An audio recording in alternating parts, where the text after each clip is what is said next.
दोस्त चैनल पर नए हैं दोस्त, चैनल को आप सब्सक्राइब कर लीजिएगा क्योंकि आपकी सब्सक्रिप्शन ही हमारी ताकत है। साथ ही टेलीग्राम चैनल को भी ज्वाइन कर लीजिए, लिंक आपको डिस्क्रिप्शन में मिल जाएगा। पहला तथ्य दिया हुआ है, नोएडा में बनेगा देश का पहला डबल डेकर हाईवे। तो नोएडा में जुड़वा उपग्रह शहरों में यातायात को सुव्यवस्थित करने के लिए नोएडा प्राधिकरण ने राष्ट्रीय राजधानी के बाहरी इलाके में वाणिज्यिक शहरों में यातायात भार को कम करने के लिए एक खाका तैयार किया है। तो यदि पूछा जाता है एग्जाम में, देश का पहला डबल डेकर हाईवे कहां बनेगा, तो नोएडा में। इसी क्रम में Noida greater Noida express way पर 2000 करोड़ रुपए की लागत से एलिवेटेड रोड के विकल्प पर काम शुरू हो चुका है और यह देश का पहला डबल डेकर एक्सप्रेस वे होगा जिसे 6 लेन से लेकर के 8 लेन तक बनाया जाएगा। आधिकारिक सूत्रों ने बताया है कि एक्सप्रेस वे के ऊपर एक नई सड़क का निर्माण किया जाएगा जिससे दिल्ली से यमुना एक्सप्रेस वे तक आसानी से पहुंचा जा सकेगा। Noida greater Noida express way पर बनने वाले एलिवेटेड एक्सप्रेस वे से वाहनों की जो रफ्तार है वह बढ़ेगी। तो एग्जाम में यदि पूछा जाता है कि देश का पहला डबल डेकर हाईवे कहां होगा, तो यूपी स्पेशल करंट अफेयर्स बनेगा। कहां दोस्त? नोएडा में। आगे बढ़ते हैं। अगला तथ्य है, मथुरा वृंदावन को शुद्ध शून्य कार्बन उत्सर्जन पर्यटन स्थल बनाने का घोषणा। नवंबर 2022 में उत्तर प्रदेश सरकार ने वर्ष 2041 तक, कब तक? वर्ष 2041 तक मथुरा वृंदावन को शुद्ध शून्य कार्बन उत्सर्जन पर्यटन स्थल बनाए जाने की घोषणा की है। यह भारत में किसी पर्यटन स्थल के लिए निर्धारित स्थिति का पहला कार्बन न्यूट्रल मास्टर प्लान होगा। तो यदि एग्जाम में पूछा जाता है कि मथुरा वृंदावन को शुद्ध शून्य कार्बन उत्सर्जन पर्यटन स्थल बनाने की घोषणा की गई है, तो वह टारगेट कब तक का है? वर्ष 2041 तक, और यह इस तरह का पहला कार्बन न्यूट्रल मास्टर प्लान होगा। वृंदावन और कृष्णा जन्मभूमि जैसे प्रसिद्ध तीर्थ स्थलों के साथ पूरे ब्रज क्षेत्र में पर्यटक वाहनों पर प्रतिबंध रहेगा। इन क्षेत्रों में सार्वजनिक परिवहन के रूप में उपयोग किए जाने वाले केवल इलेक्ट्रिक वाहनों को जाने की अनुमति होगी, तभी तो कार्बन न्यूट्रल बनेगा। इस क्षेत्र के कुल 252 जलाशयों और 24 वनों को भी पुनर्जीवित किया जाएगा। इस योजना के तहत पूरे क्षेत्र को 4 समूहों में विभाजित किया गया है, जिनमें से प्रत्येक के तहत 8 प्रमुख शहरों में से 2 को शामिल किया गया है। इसमें परिक्रमा पथ नामक छोटे सर्किट बनाना भी प्रस्तावित है, जहां तीर्थयात्री पैदल या इलेक्ट्रिक वाहनों का उपयोग कर जा सकते हैं।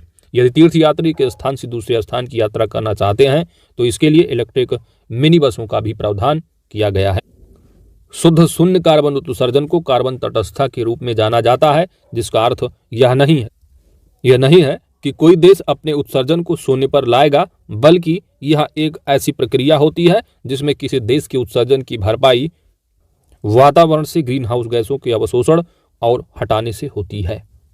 साथ ही साथ भारत ने COP26 शिखर सम्मेलन में वर्ष 2070 तक अपने उत्सर्जन को शून्य करने का वादा भी किया हुआ है। तो COP26 शिखर सम्मेलन में भारत ने शुद्ध कार्बन उत्सर्जन को शुद्ध शून्य करने का जो वादा किया गया है वह कब तक है? वर्ष 2070 तक। अगला तथ्य है उत्तर प्रदेश विशेष में कि उत्तर प्रदेश में वन डिस्ट्रिक्ट वन स्पोर्ट कार्यक्रम, वन डिस्ट्रिक्ट वन प्रोडक्ट भी आपने सुना होगा, जो कि 24 जनवरी 2018 को योजना चल रही है। 2014 यानी 2018 को जो है क्या है, लागू की गई थी वन डिस्ट्रिक्ट वन प्रोडक्ट, और यह क्या है? One district one sports. तो वन डिस्ट्रिक्ट वन स्पोर्ट्स कार्यक्रम उत्तर प्रदेश सरकार की महत्वाकांक्षी वन डिस्ट्रिक्ट वन प्रोडक्ट योजना को राज्य में पारंपरिक शिल्प के पुनरुद्धार में मदद करने के लिए राष्ट्रीय स्तर पर प्रशंसा मिली है। अब इसी की तर्ज पर राज्य सरकार ने स्थानीय खेल प्रतिभाओं को बढ़ावा देने के लिए दिसंबर 2022 में वन डिस्ट्रिक्ट वन स्पोर्ट कार्यक्रम शुरू किया है। तो ODOP कब का है? ODOP, तो ODOP जो है आपका 2018 का है 24, और ये है आपका दिसंबर 2022 में one district one sport. Yogi Adityanath सरकार की उम्मीद है कि ODOS यानी वन डिस्ट्रिक्ट वन स्पोर्ट कार्यक्रम राष्ट्रीय और अंतर्राष्ट्रीय स्तर पर राज्य का प्रतिनिधित्व करने वाले खिलाड़ियों को तैयार करने का एक मंच बनेगा। वन डिस्ट्रिक्ट वन स्पोर्ट में 14 खेलों को चुनाव किया गया है। तो ये आपका तथ्य क्या है, इंपॉर्टेंट हो जाता है कि दिसंबर 2022 में वन डिस्ट्रिक्ट वन स्पोर्ट कार्यक्रम शुरू किया गया है। इसमें कितने खेलों की बात की गई है? 14 खेलों को जो है वो चुना गया है। जिसमें से मुख्य जो शामिल हैं आप देख पा रहे हैं, टेबल टेनिस है, एथलेटिक्स, जूडो, लाल टेनिस, बैडमिंटन, हॉकी, कुश्ती, फुटबॉल, तैराकी, बॉक्सिंग, भारोत्तोलन, तीरंदाजी, शूटिंग और कबड्डी।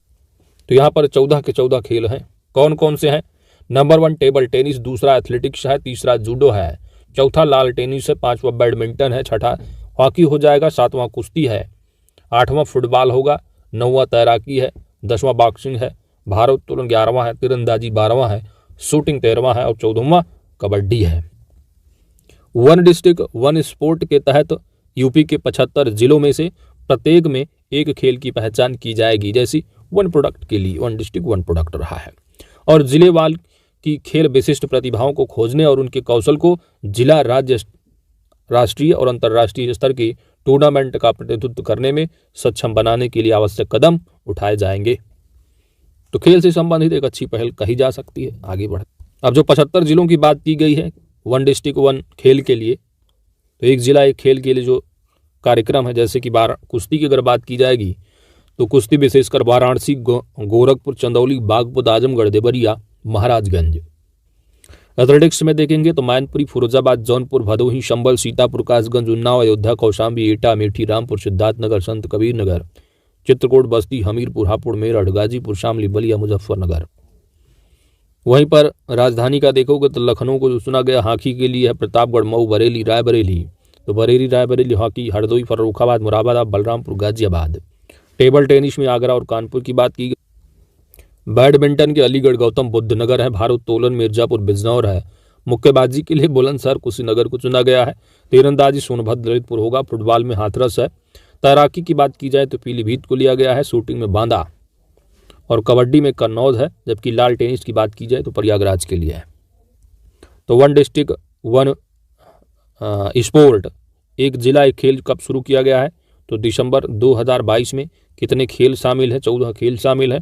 तो 14 खेलों का जो है जिला वाइज आप एक सरसरी निगाह से जरूर देख लीजिएगा। एग्जामिनर ज़्यादा टफ पेपर बनाने की कोशिश करेगा तो मिलान करने को दे देगा कि कौन सा जिला किसके लिए चुना गया है। जैसे कि आप जानते हो वन डिस्ट्रिक्ट वन प्रोडक्ट में पूछ लेते हैं। अगला तथ्य आता है उत्तर प्रदेश में तराई हाथी अभ्यारण्य को केंद्र की मंजूरी। कहां पर? तराई।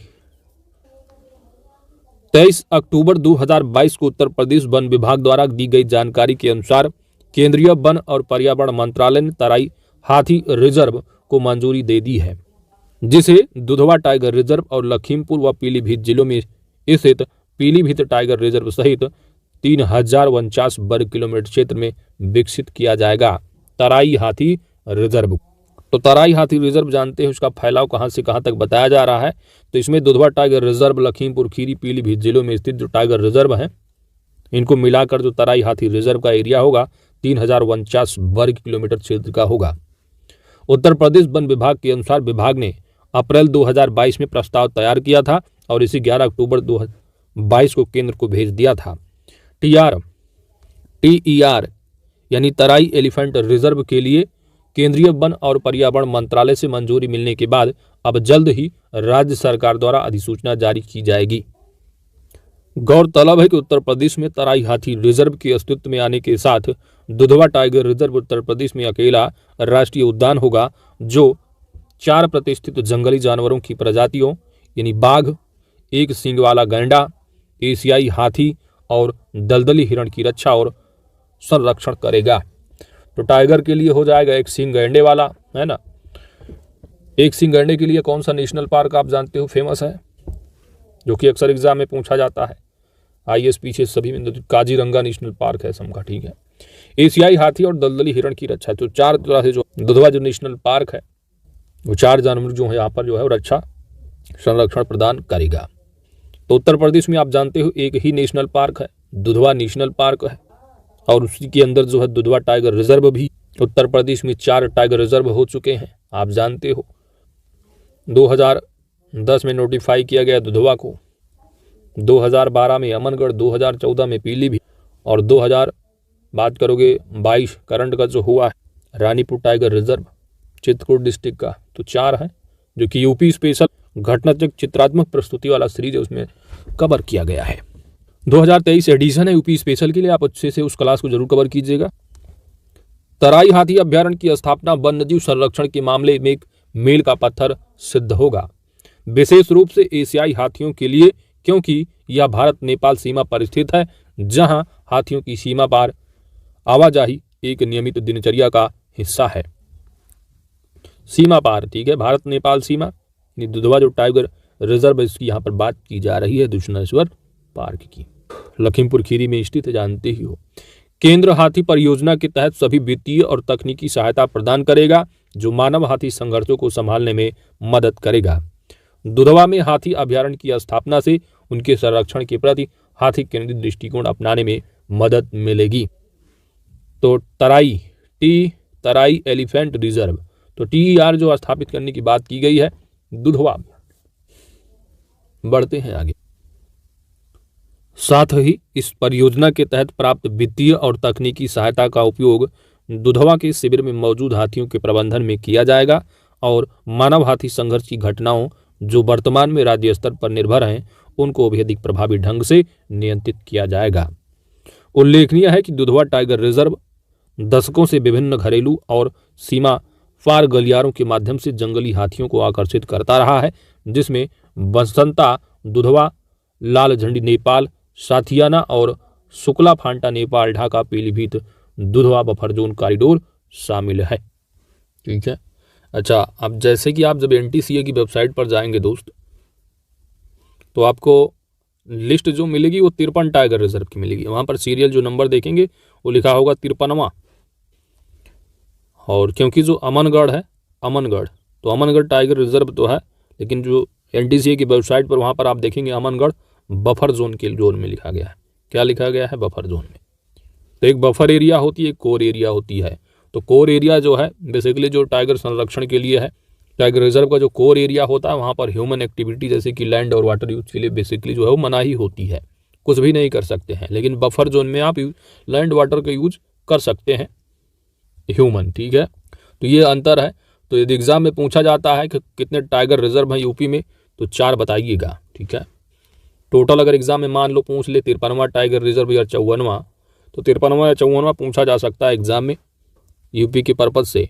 तो लिस्ट के हिसाब से पूछेंगे तो 53वां आपका जो होगा टाइगर रिजर्व वो आपका रानीपुर बनेगा। 54वां भी आपको कहीं कहीं देखने को मिलेगा, लेकिन NTCA की वेबसाइट के हिसाब से आपको 53 ही याद रखनी है टोटल। तो कंफ्यूज नहीं होना है दोस्त, क्योंकि अमनगढ़ जो बफर जोन के रूप में है, टाइगर रिजर्व नहीं, क्योंकि अमनगढ़ और जो कार्बेट है आपका उत्तराखंड का से लगा हुआ है। ठीक है, तो ध्यान देने हैं। और जो इनविलेज की वेबसाइट है वहाँ पर 2010 में लेगा, नोटिफाई करेंगे, लेकिन एग्जाम में आपसे पूछा जाता है दुधवा का 2010 नहीं, आप NTCA के हिसाब से ही लगाइएगा, नेशनल टाइगर कंजर्वेशन। ठीक है, तो नंबर 1 दुधवा जो नोटिफाई किया गया है 2010 नहीं, आप वहाँ पर गलत मिलेगा। NTCA के हिसाब से आप बताइएगा दोस्त। दुधवा को 1987-88 में किया गया है नोटिफाई, और अमनगढ़ जो टाइगर रिजर्व जो कि बफर जोन है ये 2012 में नोटिफाई होता है, और 2014 में पीलीभीत है, और 2022 में लेटेस्ट जो है आपके Ranipur tiger reserve Chitrakoot district का, जो कि बुंदेलखंड रीजन का पहला होगा। पीलीभीत जिले में है, अमनगढ़ बिजनौर डिस्ट्रिक्ट में होगा। तो अमनगढ़ 2012, पीलीभीत 2014 और 2022, तो टोटल 4 टाइगर रिजर्व अगर पूछा जाता है यूपी में। तो कंफ्यूज नहीं होना है। आगे बढ़ते हैं।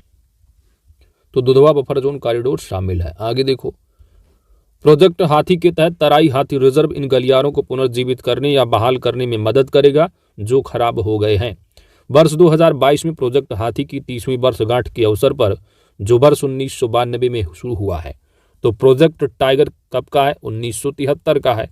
इसी तरह जो प्रोजेक्ट हाथी ये कब का है पूछा जाता है अक्सर एग्जाम में, ये भी तो 1992 का। तो प्रोजेक्ट हाथी जो कि वर्ष 1992 में शुरू हुआ था और इसकी 30वीं वर्षगांठ वर्ष 2022 में रहा। इस अवसर पर भारत सरकार ने तराई एलिफेंट रिजर्व सहित भारत में 3 एलिफेंट रिजर्व को मंजूरी दी है।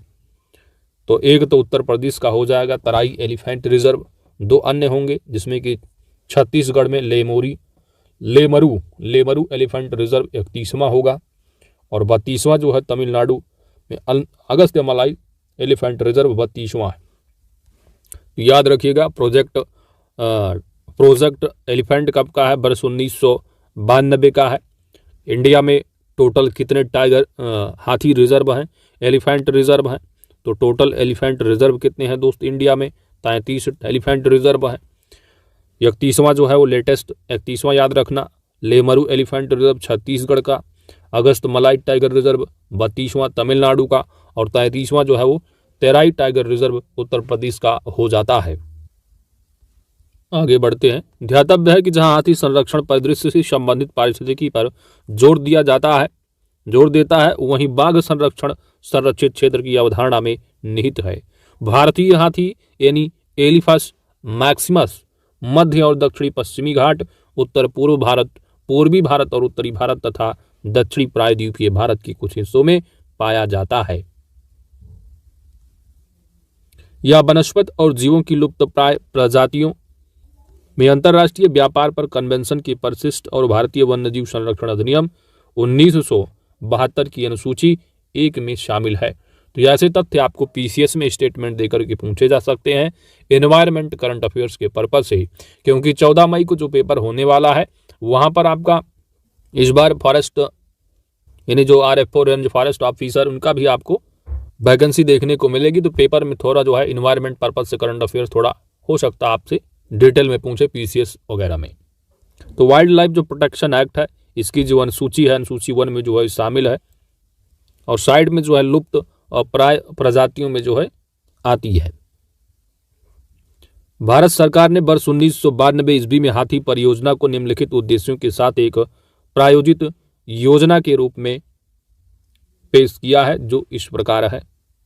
हाथियों तथा उनके आवास और गलियारों की रक्षा के लिए, मानव पशु संघर्ष के मुद्दों को समाधान करने के लिए, बंदी हाथियों के कल्याण के लिए हाथी रिजर्व परियोजना मुख्य रूप से 16 राज्यों, केंद्र शासित प्रदेशों जैसे कि आंध्र, अरुणाचल, असम, छत्तीसगढ़, झारखंड, कर्नाटक, केरल, महाराष्ट्र, मेघालय, नागालैंड, उड़ीसा, तमिलनाडु, त्रिपुरा, उत्तराखंड, उत्तर प्रदेश, पश्चिम बंगाल में चलाई जा रही है हाथी रिजर्व परियोजना। अगस्त 2022 में तमिलनाडु राज्य सरकार ने विश्व हाथी दिवस, जो कि हर साल विश्व हाथी दिवस हर साल कब मनाया जाता है? 12 अगस्त को। तो 12 अगस्त के दिन तमिलनाडु राज्य सरकार ने अगस्त मलाई हाथी रिजर्व को तिरुनेलवेली और कन्याकुमारी जिले के अगस्त मलाई में 1,19,748.26 हेक्टेयर के कुल क्षेत्रफल के साथ अपने 5वें हाथी रिजर्व के रूप में सूचित किया है, जो देश का 32वां हाथी रिजर्व होगा। तो इस तरह आपने हाथी से संबंधित देख लिया, जो आपने प्रोजेक्ट टाइगर देखा प्रोजेक्ट, तो आप यहाँ पर आपने टाइगर से संबंधित तथ्यों को आप अगर कवर करेंगे तो हाथी रिजर्व ने आपने देख लिया है। क्या बातें देखी? नंबर 1 याद रखना है कि हर साल विश्व हाथी दिवस 12 अगस्त को मनाया जाता है। कब? 12 अगस्त को। दूसरी बात याद रखना है कि जो हाथी सेंसस है, देखिए टाइगर सेंसस 4 साल पे होता है, इसी तरह हाथी जो सेंसस है वो आपका हर 5 वर्ष पर होता है। तो हर 5 साल पर क्या है? आपका हाथी सेंसस है। तीसरी बात याद रखना है, जो प्रोजेक्ट हाथी है, हाथी जो परियोजना है वो कब की है? तो वर्ष 1992 की है। चौथी बात याद रखनी है, टोटल जो हाथी रिजर्व हैं वो कितने हैं भारत में? तो 33 टाइगर रिजर्व हैं। कितने दोस्तों? 33। और 33वां जो टाइगर रिजर्व है उत्तर प्रदेश में दुधवा पीलीभीत रीजन होगा। तेराई टाइगर रिजर्व है। कौन सा? तेराई एलिफेंट रिजर्व है 33वां, और टोटल 33 ही हैं। इसके पहले 32वां अगस्त मलाई टाइगर रिजर्व होगा। ठीक है, तो उत्तर प्रदेश में एक टाइगर रिजर्व हो गया आपका। ठीक है, तो उत्तर प्रदेश का पहला क्या मतलब अब 2 हो चुके हैं, क्योंकि अब ये पहले इसके पहले आप सहारनपुर जो बिजनौर से शामिल रहा है। ठीक है, तो यूपी में अगर पूछा जाता है यूपी में टोटल टाइगर रिजर्व, तो भारत में टोटल 33 टाइगर रिजर्व हो गए हैं। 33वां जो है वो उत्तर प्रदेश का होगा और यूपी में जो है वो दूसरा हो जाएगा ये तेराई टाइगर रिजर्व। तो यूपी में पूछा जाता है तो 2 माफ कीजिए टाइगर रिजर्व बोल रहे हैं, हाथी रिजर्व, 2 हाथी रिजर्व होंगे। ठीक है, पहला जो रहा है वह शिवालिक हाथी रिजर्व रहा है, सहारनपुर और बिजनौर एरिया में शामिल। यूपी का पहला रहा है वर्ष 2009 में। अब 2022 में जो है टेराई एलिफेंट रिजर्व हो जा रहा है 2022 का। ठीक है, तो ये टेराई जो टाइगर रिजर्व होगा लखीमपुर खीरी जिले में शामिल होगा, और इसमें जो एरिया शामिल किए जाएंगे वो आपकी दुधवा नेशनल पार्क यानी दुधवा टाइगर रिजर्व का प्लस पीलीभीत टाइगर रिजर्व का। इसका जो टोटल एरिया होगा वह 3049.39 वर्ग किलोमीटर का यही पढ़ के आ रहे हो। तो इतनी बातों को याद रखना। यदि पूछ लिया जाए पहला हाथी रिजर्व, तो पहला हाथी जो रिजर्व है आप जानते हैं झारखंड राज्य का है, ठीक है, नाम है सिंघभूम। तो सिंघभूम जो टाइगर रिजर्व है, सिंघभूम टाइगर माफ कीजिए टाइगर बार बार आ रहा, सिंघभूम जो हाथी रिजर्व है, एलिफेंट रिजर्व है, ये आपका पहला है झारखंड राज्य का। टोटल 33 आपने पढ़ लिया, यूपी में 2 हो गए, पढ़ लिया। और क्या पूछा जा सकता है टाइगर हाथी रिजर्व से संबंधित? हाँ, कि सबसे ज़्यादा हाथी रिजर्व किस राज्य में है? तो अभी आप यहाँ पर देख रहे हो कि तमिलनाडु जो है वो 5 हो चुके हैं, तो सबसे ज़्यादा जो है वो तमिलनाडु में है, ठीक है, तमिलनाडु में सबसे ज़्यादा जो है आपके तमिलनाडु में है दोस्त, ठीक है। तो तमिलनाडु में है कितने? 5 हैं। इसके बाद असम में भी बराबर ही होंगे, तो तमिलनाडु प्लस असम, तमिलनाडु प्लस असम, यहाँ पर 5 हैं। इसके बाद इसको फॉलो करने वाला केरला है, जहाँ पर 4 हाथी रिजर्व होंगे। केरल के बाद उड़ीसा का नंबर आता है, उड़ीसा में 3 हो जाएंगे। और वेस्ट बंगाल यूपी की बात कर लोगे तो 2 टाइगर रिजर्व। तो बेसिकली याद रखना है सबसे ज़्यादा आपको तमिलनाडु और असम में 5 टाइगर हाथी रिजर्व में मिल जाएंगे। यूपी में 2 याद रखना है। तो ये हाथी रिजर्व से संबंधित तथ्य कंप्लीट हो गए। अब आइए बढ़ते हैं टाइगर रिजर्व की ओर। तो भारत का 53वां तथा उत्तर प्रदेश का 4था टाइगर रिजर्व है। तो भारत का 53वां, कहीं कहीं आप देखेंगे 54वां भी लिखा होगा, क्योंकि जो अमनगढ़ है वो एनटीसीए की वेबसाइट पर सीरियल नंबर में उसको काउंट नहीं किया गया है, उसको कॉर्बेट टाइगर रिजर्व के साथ ही ऐड कर दिया गया उसी के नीचे। तो इसको बफर जोन के रूप में ले लिया गया है, तो लिस्ट में ये नंबर नहीं मिलेगा। लेकिन यूपी के पर्पज से पूछा जाता है तो चौथा बताइएगा, चौथा टाइगर रिजर्व, यानी टोटल 4 होंगे, ठीक है। बाकी 53वां टाइगर रिजर्व रानीपुर का होगा, उत्तर प्रदेश का चौथा होगा। केंद्रीय पर्यावरण मंत्री भूपेंद्र यादव ने 31 अक्टूबर 2022 को घोषणा की है कि उत्तर प्रदेश में रानीपुर का टाइगर रिजर्व भारत का 53वां बाघ रिजर्व बन गया है। यह राज्य में चित्रकूट जिले के रानीपुर में स्थित है तथा दुधवा, पीलीभीत और अमनगढ़ के बाद राज्य में चौथा टाइगर रिजर्व होगा। इस अवसर पर केंद्रीय मंत्री भूपेंद्र यादव ने कहा है कि 529.36 वर्ग किलोमीटर क्षेत्र में फैला नया टाइगर रिजर्व बाघ संरक्षण की कोशिशों को मजबूत करे, ठीक है। तो ब्रैकेट में आप लिखे देखा हुआ है कि 529 में 230.32 वर्ग किलोमीटर कोर एरिया होगा। तो कोर एरिया में ह्यूमन जो एक्टिविटी है बेसिकली अलाउ नहीं होती है, लेकिन जो 299.05 वर्ग किलोमीटर जो कि आसपास की जो एरिया होंगे जिसमें जो लोग होंगे अपना एक्टिविटी कर सकते हैं, दैट इज बफर जोन है, लैंड और वाटर से संबंधित जो एक्टिविटी है। तो ये एरिया जो है बफर जोन क्षेत्र का है। कोर एरिया में बिल्कुल ह्यूमन एक्टिविटी को मना ही है, प्रतिबंधित है। यूपी के बुंदेलखंड क्षेत्र में स्थित रानीपुर टाइगर रिजर्व मध्य प्रदेश स्थित पन्ना टाइगर रिजर्व से महज 150 किलोमीटर दूर स्थित है, इसलिए यहाँ अक्सर पन्ना टाइगर रिजर्व से टाइगर आ जाते हैं। रानीपुर टाइगर रिजर्व में बाघ, तेंदुआ, भालू, सांभर, चित्तीदार हिरण, चिंकारा और कई पक्षी तथा सरीसृप पाए जाते हैं। भारत में बाघों की हालिया गिनती वर्ष 2018 यानी टाइगर सेंसस हर 4 साल पे होता है।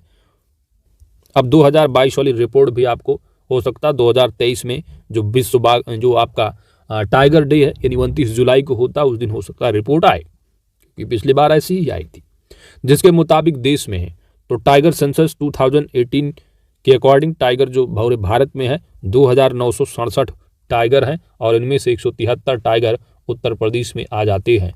तो उत्तर प्रदेश में 173 टाइगर हैं, पूरे भारत में 2967 टाइगर हैं। इससे पहले योगी मंत्रिमंडल ने 27 सितंबर 2022 को उत्तर प्रदेश में बाघ संरक्षण को बढ़ावा देने के लिए बुंदेलखंड में बाघ अभ्यारण्य बनाने को मंजूरी दी थी। सीएम योगी आदित्यनाथ की अध्यक्षता में हुई बैठक में मंत्रिमंडल ने वन्यजीव संरक्षण अधिनियम 1972 के तहत रानीपुर बाघ अभ्यारण्य को अधिसूचित करने की मंजूरी दी है। इससे पहले राज्य के चित्रकूट जिले में रानीपुर वन्यजीव अभ्यारण्य के रूप में अधिसूचित किया गया था। कितने पक्षी अभ्यारण्य, वन्यजीव अभ्यारण्य कितने हैं यूपी जी के घटना चक्र 2023 एडिशन नई वाली बिल्कुल अपडेटेड सीरीज चल रही है, उसको अच्छे से कवर कीजिए यूपी जीके के लिए। बाकी पूरा डिटेल में कवर करना है तो 12 घंटे की मैराथन यूपी जीके का जो है वो यूथ वाला कराया गया है, चैनल पर आपको पहले पेज पे ही मिल जाएगा। राज्य सरकार की ओर से रानीपुर टाइगर कंजर्वेशन फाउंडेशन की स्थापना का भी निर्णय लिया गया है। इसके संचालन के लिए एक मुश्त 50 करोड़ रुपए निधि की व्यवस्था और रानीपुर बाघ अभ्यारण्य के प्रशासनिक नियंत्रण हेतु व्यवस्था किए जाने के प्रस्ताव को मंत्रिमंडल ने स्वीकृति भी प्रदान कर दी है। रानीपुर बाघ अभ्यारण्य सूचित हो जाने के बाद भारत सरकार की प्रोजेक्ट टाइगर योजना के तहत आ जाएगा। तो प्रोजेक्ट टाइगर कब का है? वर्ष 1973 का है, अक्सर एग्जाम में पूछ लिया जाता है। तो प्रोजेक्ट हाथी कब का है? तो प्रोजेक्ट हाथी 1992 का है, पढ़ के आ रहे हो। तो रानीपुर टाइगर रिजर्व प्रदेश का चौथा और बुंदेलखंड क्षेत्र का में जो है राज्य का पहला टाइगर रिजर्व होगा। चलिए दोस्तों आगे बढ़ते हैं। अगला तथ्य है आपका जल जीवन मिशन में उत्तर प्रदेश देश में अग्रणी राज्य। जल जीवन मिशन में योगी सरकार के प्रयासों से यूपी देश में शीर्ष स्थान पर है। ग्रामीण क्षेत्रों में हर घर नल कनेक्शन देने में प्रदेश का शाहजहांपुर देश में पहले स्थान पर है। कौन सा डिस्ट्रिक्ट है? शाहजहांपुर। वहीं दूसरे स्थान पर उत्तर प्रदेश का ही जिला है बुलंदशहर और तीसरे पर बरेली है। तो एग्जाम में पूछा जाता है टॉप 3 में जो शामिल होने वाले हैं आप जानते हो उत्तर प्रदेश के ही शहर हैं शाहजहांपुर, बुलंदशहर और बरेली। एक महीने में 25% कनेक्शन देकर कीर्तिमान बनाने में प्रदेश के जो 4 जिले शामिल हैं उनमें 3 के अलावा मिर्जापुर भी चौथा शामिल हो जाता है। मुख्यमंत्री योगी आदित्यनाथ के नेतृत्व में चलाए गए अभियान में ग्रामीण पेयजल आपूर्ति के मामले में उत्तर प्रदेश ने बड़ी छलांग लगाई है। देश भर के जिलों की रैंकिंग में यूपी ने शीर्ष पर रहने का कीर्तिमान बनाया है। तो ग्रामीण पेयजल आपूर्ति के मामले में भी उत्तर प्रदेश पहले नंबर पर है। जल जीवन मिशन की वेबसाइट पर नल का कनेक्शन देने के मामले में उत्तर प्रदेश 6,89,990 अंक पाकर देश में सबसे आगे शाहजहांपुर है। यहां एक महीने में 28,419 नल के कनेक्शन दिए गए हैं। बुलंदशहर ने 6,57,180 अंक के साथ दूसरा और बरेली ने 6,19,114 अंक के साथ पाकर तीसरा। तो अंक गोली मार दो आप, पहला दूसरा तीसरा जो शहर याद रखो शाहजहांपुर है, बुलंदशहर है, बरेली है, इसके बाद चौथा जो रहा मिर्जापुर। वहीं एक महीने में सबसे तेजी से आगे बढ़ने वाले जिलों में शाहजहांपुर पहले, मिर्जापुर दूसरे, यहां पर दूसरे में आ गया और बुलंदशहर तीसरे नंबर पर है। मिर्जापुर को 6,50,000 अंक मिले हैं किस मामले में? सबसे तेजी से आगे बढ़ने वाले में। दिसंबर 2022 तक बुंदेलखंड में 90% से अधिक नल कनेक्शन देने का काम तेजी से किया जा रहा है।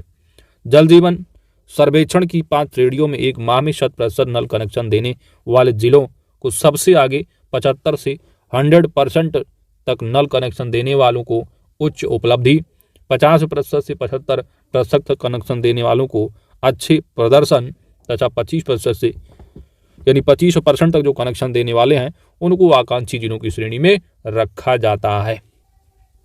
आगे बढ़ते हैं। अगला है आपका काला नमक चावल की 2 किस्मों का सफल परीक्षण। तो हाल ही में भारतीय कृषि अनुसंधान संस्थान उत्तर प्रदेश में काला नमक चावल की 2 नई बौनी किस्मों का सफलतापूर्वक परीक्षण किया है। काला नमक चावल की 2 किस्में दैट इज पूषा नरेंद्र काला नमक 1638 है और पूषा नरेंद्र काला नमक 1652। तो 1638 और 1652 है जिनका सफलतापूर्वक परीक्षण किया गया है। यह किस्म मूल बौद्ध काल यानी 600 ईसा पूर्व से खेती में है। इसे भगवान बुद्ध की ओर से श्रावस्ती के लोगों के लिए एक उपहार माना जाता है। यह नेपाल के हिमालयी तराई यानी कपिल वस्तु और उत्तर प्रदेश में लोकप्रिय है, जहां इसे सुगंधित काला मोती के रूप में जाना जाता है। भारत सरकार द्वारा वर्ष 2012 में काला नमक चावल को भौगोलिक संकेत जो है जीआई टैग प्रदान किया जा चुका। और काला नमक चावल आप जानते हो महोत्सव पिछली प्रीवियस कई करंट अफेयर्स में कवर कर चुके होंगे। सिद्धार्थ नगर जिला है उत्तर प्रदेश का। अगला है आपका Uttar Pradesh where housing and logistics नीति 2022। मुख्यमंत्री योगी आदित्यनाथ की अध्यक्षता में 22 दिसंबर 2022 को हुई कैबिनेट की बैठक में Uttar Pradesh where housing and logistics नीति 2022 को मंजूरी दी गई है। इसके अलावा भू उपयोग परिवर्तन चार्ज में 75% की रियायत प्रदान की जाएगी। विकास शुल्क में 75% की छूट प्रदान की जाएगी। एकल भंडारण सुविधाओं को 60% तक के ग्राउंड कवरेज की अनुमति दी जाएगी। बैक एंड सहायता के तहत प्रदेश में कहीं भी उक्त सुविधाएं संस्थापित करने पर अधिकतम 5 करोड़ रुपए की कैपिटल सब्सिडी भी दी जाएगी। लॉजिस्टिक्स परिक्षेत्रों में इस प्रकार की सुविधाएं स्थापित करने पर अधिकतम 10 करोड़ रुपए तक की सुविधा भी मिलेगी। इलेक्ट्रिसिटी ड्यूटी में 10 वर्ष की अवधि हेतु 100% की दर से छूट प्रदान की जाएगी। परियोजना को अधिकतम 5 लाख रुपए की सीमा के अधीन भुगतान की गई गुणवत्ता प्रमाणन लागत के 50% तक की प्रतिपूर्ति की जाएगी। यूपी में वेयरहाउस लॉजिस्टिक पार्क बनाने पर सरकार कई तरह की नई सुविधाएं देगी। इसके तहत निवेशकों को पात्र परियोजनाओं को छूट व रियायतें परियोजना का वाणिज्यिक संचालन आरंभ होने से पहले मिलनी शुरू हो जाएंगी। वेयरहाउस, साइलोज एवं कोल्ड चेन सुविधा के विकास के लिए फ्रंट एंड उत्पादन के तहत बुंदेलखंड एवं पूर्वांचल एवं पश्चिमांचल में 75% की दर से तथा गौतम बुद्ध नगर एवं गाजियाबाद में 50% की दर से स्टाम्प ड्यूटी में छूट भी दी जाएगी। तो जिसमें गौतम बुद्ध नगर एवं गाजियाबाद नहीं शामिल होंगे बुंदेलखंड, पूर्वांचल और पश्चिमांचल में। अमृत सरोवर निर्माण में क्या है? उत्तर प्रदेश नंबर 1 पर है। तो 8,462 अमृत सरोवर यानी झीलों के निर्माण में 8,462 अमृत सरोवर झीलों के निर्माण के मामले में उत्तर प्रदेश देश का पहला राज्य बनकर उभरा है। यह प्रधानमंत्री नरेंद्र मोदी के महत्वाकांक्षी मिशन अमृत सरोवर का एक हिस्सा है, जिसका उद्देश्य भविष्य के लिए पानी का संरक्षण करना है।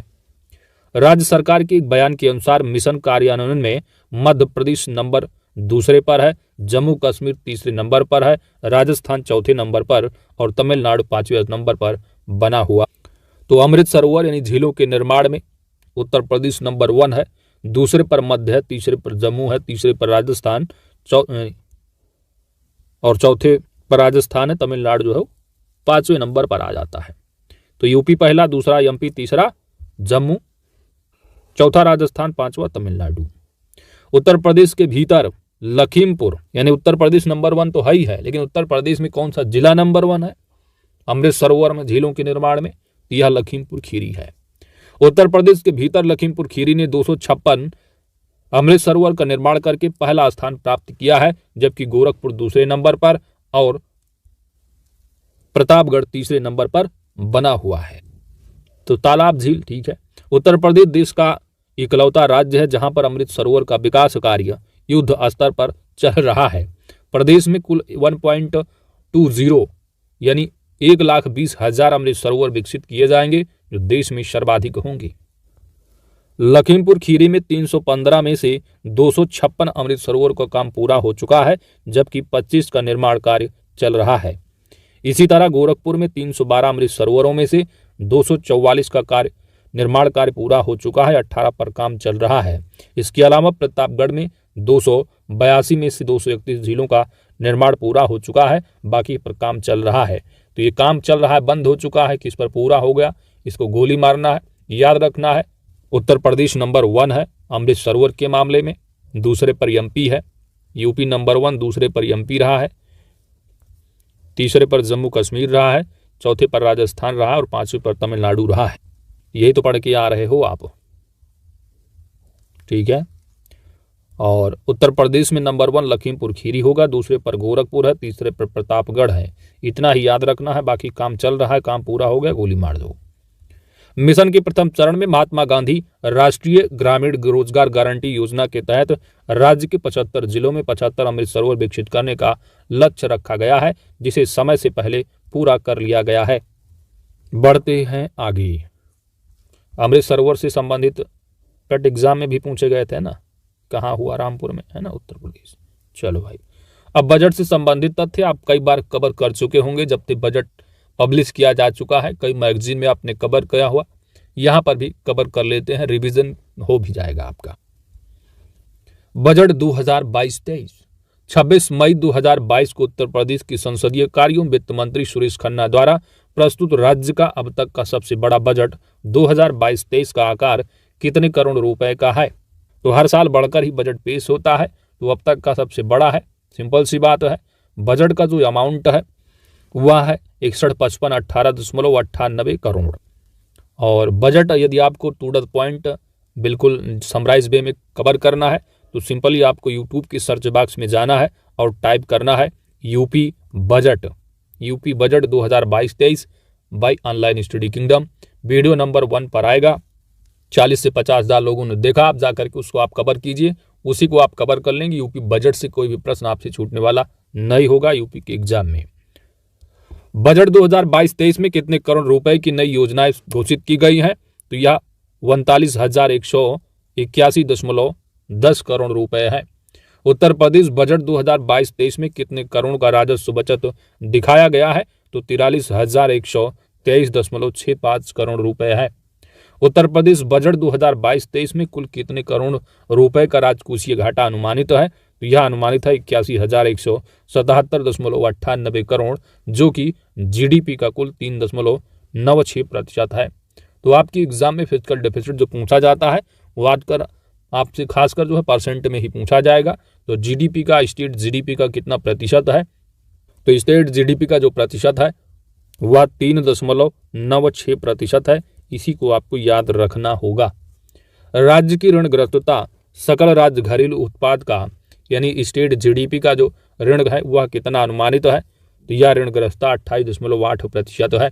बजट 2022-23 में कुल कितने करोड़ रुपए का बजट घाटा अनुमानित है? तो ये अमाउंट में जो है 24,567.26 करोड़ रुपए है।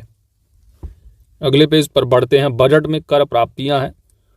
तो बजट में कर प्राप्तियां राज्य वस्तु एवं सेवा कर तथा वैट से 12 यानी 1,24,477 करोड़ रुपए है। आबकारी शुल्क की बात करेंगे तो यह 49,152 करोड़ है। स्टाम्प एवं पंजीकरण से देखेंगे तो 29,692 करोड़ रुपए है। जबकि वाहन टैक्स की बात करोगे तो 10,887 करोड़ रुपए बात की गई है। उत्तर प्रदेश की अर्थव्यवस्था को कितने ट्रिलियन डॉलर बनाने का लक्ष्य रखा गया है? तो यह 1 ट्रिलियन डॉलर बनाने का लक्ष्य रखा गया है बजट 2022-23 के अकॉर्डिंग।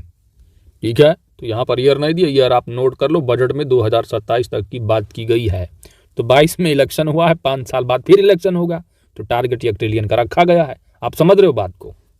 तो इस तरह याद रखिएगा दोस्त। कब तक टारगेट है? 2027 तक। कब? तो उत्तर प्रदेश सरकार ने बजट 2022-23 में घोषणा की है कि 1 ट्रिलियन इकोनॉमी वर्ष 2027 तक हम बना देंगे उत्तर प्रदेश की। जैसे कि भारत सरकार ने टारगेट कितना रखा है? 5 ट्रिलियन इकोनॉमी। कब तक? 2024-25 तक। इसी तरह यूपी सरकार ने भी। बजट में प्रधानमंत्री उज्ज्वला योजना के तहत कितने करोड़ लाभार्थियों को मुफ्त एलपीजी सिलेंडर देने की घोषणा की गई है? तो यह 1.67 करोड़ यानी 1,67,00,000 एलपीजी सिलेंडर किसको? लाभार्थियों को। कितने? 1,67,00,000 इस योजना के तहत, प्रधानमंत्री उज्ज्वला योजना के तहत। आलू है, प्याज है, टमाटर है। तो आलू, प्याज व टमाटर जैसी उपजों के मूल्य को उचित स्तर पर बनाए रखने के लिए बजट में 1,000 करोड़ रुपए के किस कोष के गठन की घोषणा की गई है? तो टमाटर है ना, टोमेटो, ऑनियन और पोटैटो।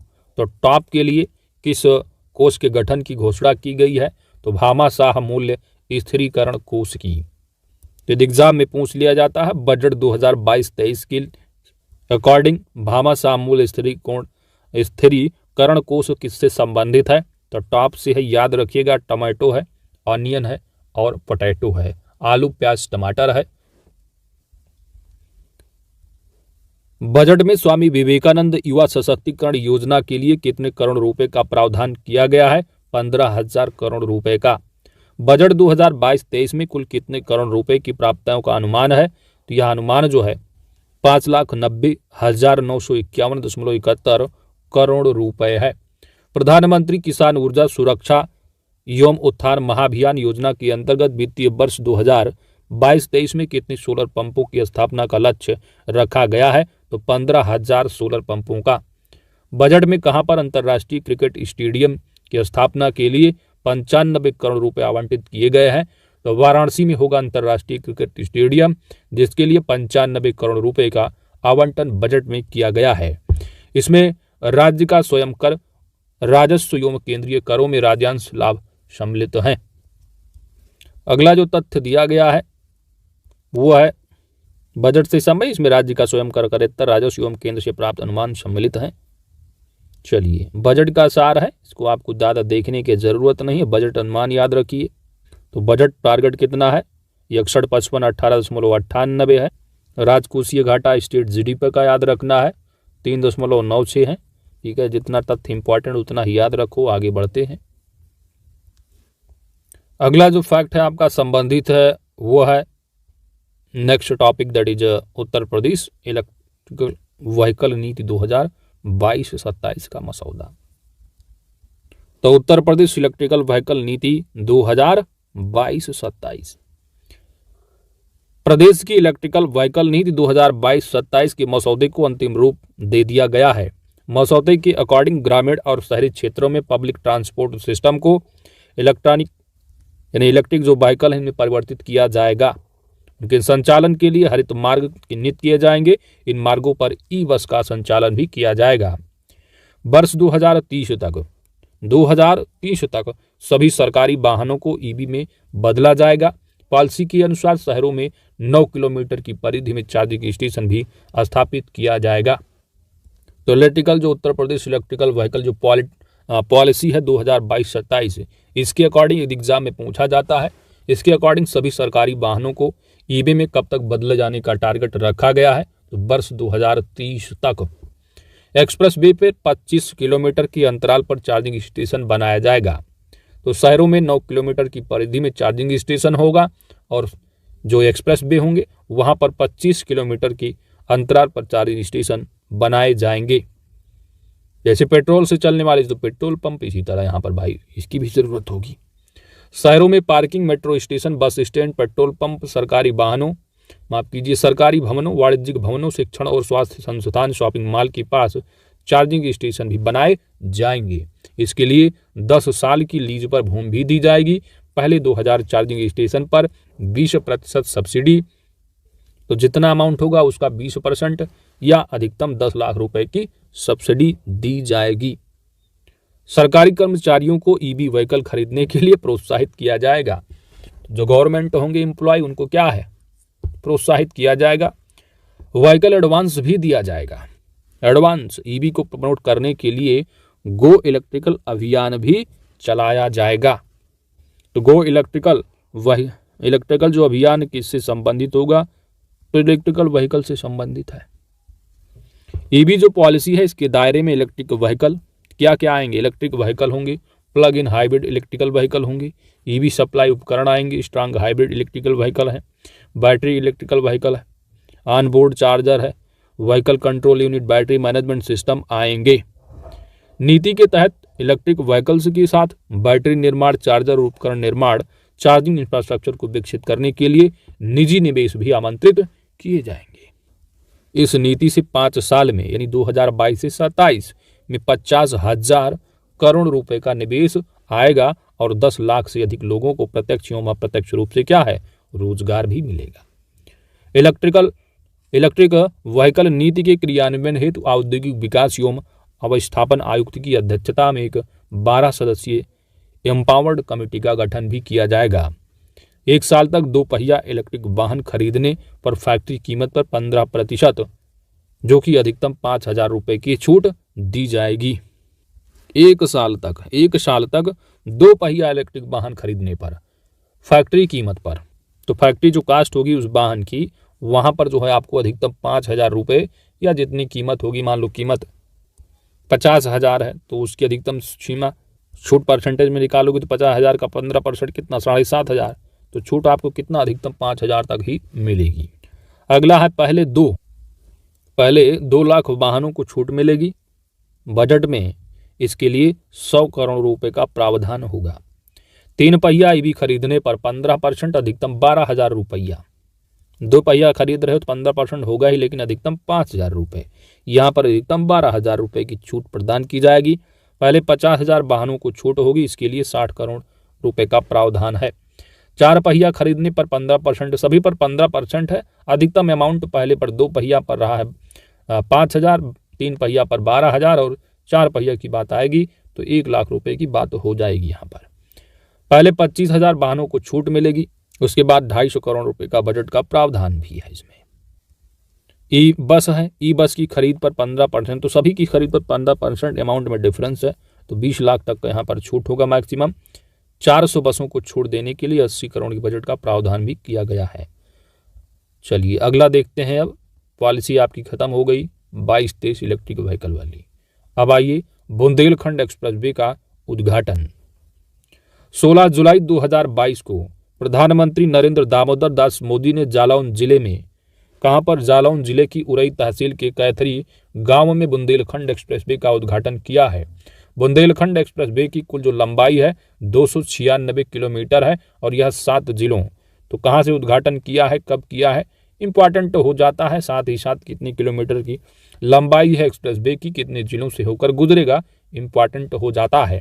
तो 296 किलोमीटर है, 7 जिले हैं दोस्त, चित्रकूट, बांदा, महोबा, हमीरपुर, जालौन, औरैया, इटावा से होकर गुजरता है बुंदेलखंड एक्सप्रेसवे। बुंदेलखंड एक्सप्रेसवे की जो आधारशिला है फरवरी 2020 में रखी गई थी। एक्सप्रेसवे का कार्य 28 महीने के भीतर पूर्ण कर लिया गया। यह एक्सप्रेसवे चित्रकूट जिले के गोंडा गांव में, तो गोंडा जिला भी है जानते हो, यह चित्रकूट के अंदर एक गांव है गोंडा, तो चित्रकूट जिले के गोंडा गांव में नेशनल हाईवे 35 से इटावा जिले के कुदरेल गांव तक है, जो अंत में आगरा लखनऊ एक्सप्रेसवे में जाकर जुड़ जाता है।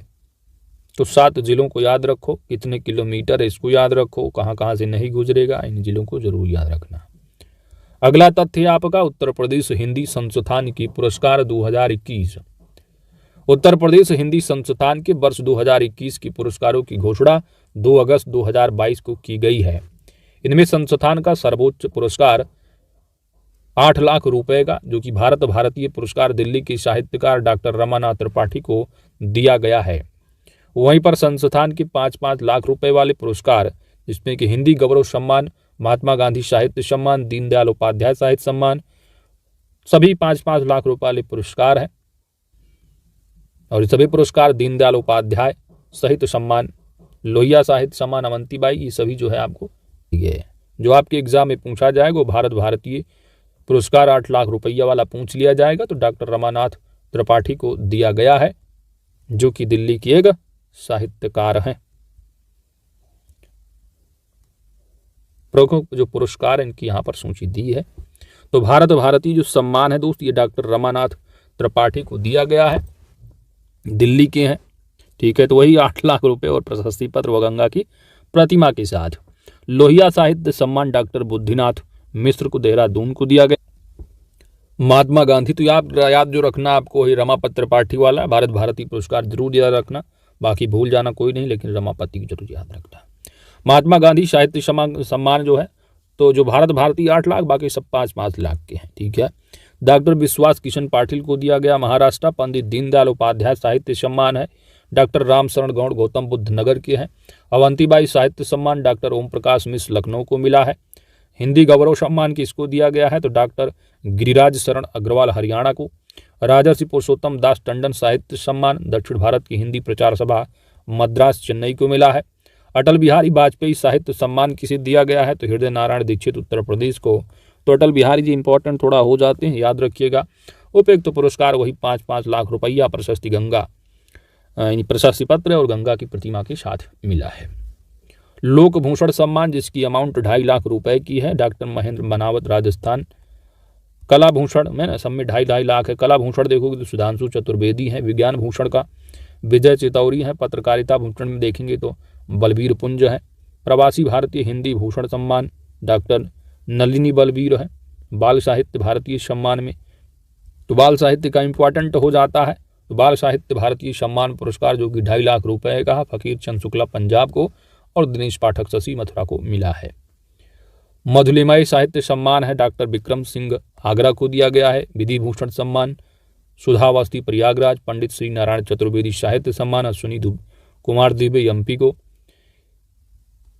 हिंदी विदेश प्रसार सम्मान जो है 2.5 लाख रुपए वाला कल्पना लालजी मॉरिशस को दिया गया है। तो आउट ऑफ इंडिया आपको नजर आ रहे होंगे, तो इंपॉर्टेंट हो जाता है। हिंदी विदेश विदेश की बात की गई है, ठीक है। बाकी भारत भारती जरूर याद रखिएगा। जो मदन मोहन मालवीय भी हैं, तो यहाँ 1 लाख अमाउंट है। योगेश प्रताप सिंह लखनऊ, डॉक्टर प्रत्यूष देबू को दिया गया। तो सबसे इंपॉर्टेंट भारत भारती अक्सर एग्जाम में पूछा जाता है, याद रखिएगा। तो एनसीआर की तर्ज पर उत्तर प्रदेश में एससीआर का गठन किया जाएगा। एससीआर राष्ट्रीय राजधानी क्षेत्र की तर्ज पर उत्तर प्रदेश में राज्य राजधानी क्षेत्र। एनसीआर की तर्ज पर क्या होगा? SCR, state capital region.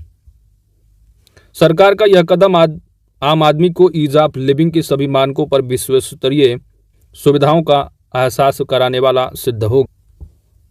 देश में पहली बार किसी राज्य में गठित होने जा रही इस विशिष्ट राजधानी क्षेत्र का लक्ष्य राजधानी लखनऊ पर बढ़ती जनसंख्या से इंफ्रास्ट्रक्चर पर दबाव, अनियोजित विकास क्षेत्र विशेष का ही विकास जैसी चुनौतियों से निपटना है। मुख्यमंत्री के निर्देश पर आवास विभाग ने इसके लिए कार्य योजना तैयार करने की दिशा में काम शुरू कर दिया है। एससीआर से जहां तेजी से आर्थिक विकास होगा, वहीं नए उद्योग और कारोबार शुरू होने से लाखों को रोजगार मिलेगा। बेहतर सुविधाओं से निवेशक लखनऊ की ओर आकर्षित होते हैं। रोजगार के अवसर भी यहाँ अधिक हैं, इसलिए बड़ी संख्या में यहाँ अन्य जिलों के लोग रहना चाहते हैं। यही वजह है कि यहाँ रियल एस्टेट सेक्टर में बूम है और इंफ्रास्ट्रक्चर का दबाव बढ़ने के साथ अनियोजित विकास की समस्या भी उपज रही है। मुख्यमंत्री ने इन्हीं समस्याओं का अस्थायी हल देने के लिए इस दिशा में काम शुरू कराया है। एससीआर में आने वाले जिलों में लखनऊ, उन्नाव, रायबरेली, कानपुर नगर, कानपुर देहात, सीतापुर व बाराबंकी में नई हाईटेक टाउनशिप योजनाएं आएंगी।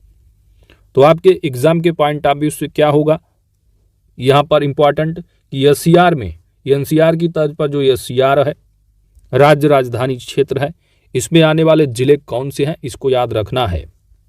तो कैपिटल यानी लखनऊ के आसपास वाले जिले यहाँ पर आपको देखने को मिलेंगे। तो लखनऊ, उन्नाव, रायबरेली, कानपुर नगर, कानपुर देहात है, सीतापुर, बाराबंकी है। तो लखनऊ हो गया, इसके बगल लगा उन्नाव जिला है, रायबरेली है, कानपुर का नगर और देहात दोनों हो जाएगा, सीतापुर है और बाराबंकी है। राज्य राजधानी क्षेत्र के लिए 2 प्रमुख समितियां बनेंगी। मुख्य सचिव की अध्यक्षता में उच्चाधिकार प्राप्त समिति होगी। इसमें सभी संबंधित विभागों के अपर मुख्य सचिव या प्रमुख सचिव होंगे। दूसरी जो होगी वह कार्यकारी समिति होगी। इसके अपर मुख्य सचिव या प्रमुख सचिव आवास अध्यक्ष होंगे। लखनऊ, कानपुर व अयोध्या मंडल के मंडलायुक्त, सभी संबद्ध जिलों के डीएम, संबंधित विकास प्राधिकरणों के उपाध्यक्ष और अन्य विशेषज्ञ भी होंगे। कमेटी आर्थिक प्रगति को रफ्तार देने का काम करेगी। औद्योगिक विकास के लिए सरकार अल्पकालिक व दीर्घकालिक योजना तैयार कराएगी। रोजगार के नए अवसर सृजित कराएगी। प्रति व्यक्ति आय में बढ़ोतरी के लिए ठोस प्रयास भी करेगी। शिक्षा व स्वास्थ्य के लिए विश्वस्तरीय इंफ्रास्ट्रक्चर का ढांचा तैयार कराएगी। इको फ्रेंडली परिवहन, convention centre, stadium, mall, park, gym आदि सुविधाएं भी उपलब्ध होंगी। तो सीसीआर में यानी एससीआर में जो राज्य राजधानी क्षेत्र है, कौन कौन से जिले आएंगे इनको याद रखना है। इतना ही इंपॉर्टेंट है पीसीएस की प्रीलिम्स के लिए, वनडे एग्जाम प्रीलिम्स। आगे बढ़ते हैं। प्रदेश में 6 नई नगर पंचायतों का गठन एवं 7 नगर निकायों का सीमा विस्तार। 17 सितंबर 2022 को योगी कैबिनेट की बैठक में 7 नगर पंचायतों की सीमा का विस्तार तथा 6 नई नगर पंचायतों के गठन को प्रस्ताव मंजूरी दी गई है। कैबिनेट बाई सुरकेलसन के द्वारा संत कबीर नगर की धर्म सिंघवा, बहराइच में रूपियाडीहा, देवरिया में मदनपुर व भलुवनी नगर पंचायत, फर्रुखाबाद में खिमसेपुर और रायबरेली की शिवगढ़ नगर पंचायतों के गठन से संबंधी अंतिम अधिसूचना 17 सितंबर 2022 को जारी की गई है। इस तरह प्रदेश में वर्तमान में कुल 762 नगर पंचायतें हो गई हैं। तो मान लीजिए एग्जाम में पूछा जाता है कि हाल ही में 17 सितंबर 2022 को अधिसूचना जारी की गई और इस अधिसूचना के बाद जो है उत्तर प्रदेश में कुल कितनी नगर पंचायत हो गई हैं, वैसे पूछा जाना ना के बराबर है। फिर भी यदि पूछ लिया जाए तो 762 नगर पंचायतें हो गई हैं। इससे पूर्व राज्य सरकार ने प्रदेश में 4 नई नगर पंचायतें बनाने के साथ ही अलीगढ़ नगर निगम एवं एक पालिका परिषद व 6 नगर पंचायतों का सीमा विस्तार किया। मुख्यमंत्री योगी आदित्यनाथ की अध्यक्षता में 6 सितंबर 2022 को हुई कैबिनेट की बैठक में यह निर्णय लिया गया है। ठीक है, तो इन सब चीज़ों को यहाँ पर अलीगढ़ नगर निगम देख रहा है। आप जानते हो उत्तर प्रदेश में 17 नगर निगम है, तो लेटेस्ट हुआ अलीगढ़ नगर निगम ही है 17वां। राज्य सरकार लोगों को बेहतर सुविधाएं देने के लिए शहरी दायरा बढ़ा रही है। इसको ध्यान में रखते हुए कुशीनगर की मथौली, देवरिया की हेतिमपुर और अयोध्या की मां कामाख्या और फर्रुखाबाद की संकिसा को नई नगर पंचायत बनाया गया है। तो 762 जो नगर पंचायतें हो चुकी हैं, इसमें आप देखेंगे कुशीनगर की मथौली है, देवरिया के हेतिमपुर, अयोध्या की मां कामाख्या है और फर्रुखाबाद की संकिसा को नई नगर पंचायत बनाया गया है। साथ ही अलीगढ़ नगर निगम सीमा में 16 और गांव को शामिल किया गया है। वहीं देवरिया नगर पालिका परिषद में 23 और गांव को शामिल किया गया है। 6 नगर पंचायतों में बांदा की बिशड़ा, बाराबंकी की रामनगर, शाहजहांपुर की आल्हागंज, कुशीनगर की रामकोला का सीमा विस्तार किया गया है। लखीमपुर खीरी की धौरहरा और फर्रुखाबाद की काम्पिल का सीमा विस्तार किया गया है। तो नंबर याद रखो कौन सा क्या विस्तार किया गया है, पूछा बिल्कुल भी नहीं जाएगा। आगे बढ़ते हैं। अगला जो तथ्य है वो संबंधित है कीट एवं रोग नियंत्रण योजना है। तो 6 सितंबर 2022 को योगिनी कैबिनेट की बैठक में विभिन्न पारिस्थितिकीय संसाधनों के द्वारा खेत में खड़ी फसल, तैयार उपज की सुरक्षित भंडार के लिए कीट एवं रोग नियंत्रण योजना की शुरुआत की गई है। तो कीट एवं रोग नियंत्रण योजना को मंजूरी 6 सितंबर 2022 को मिल चुकी है। इस योजना में सरकार अगले 5 वर्षों के लिए 192 करोड़ 57,75,000 रुपये खर्च करेगी। किसानों को रासायनिक एवं जैविक कीट रसायन का रक्षा इकाई से अनुदान पर दिया जाएगा। वहीं फसलों को सुरक्षित रखने के लिए बखारी पर 50% अनुदान देने का प्रस्ताव भी किया गया है।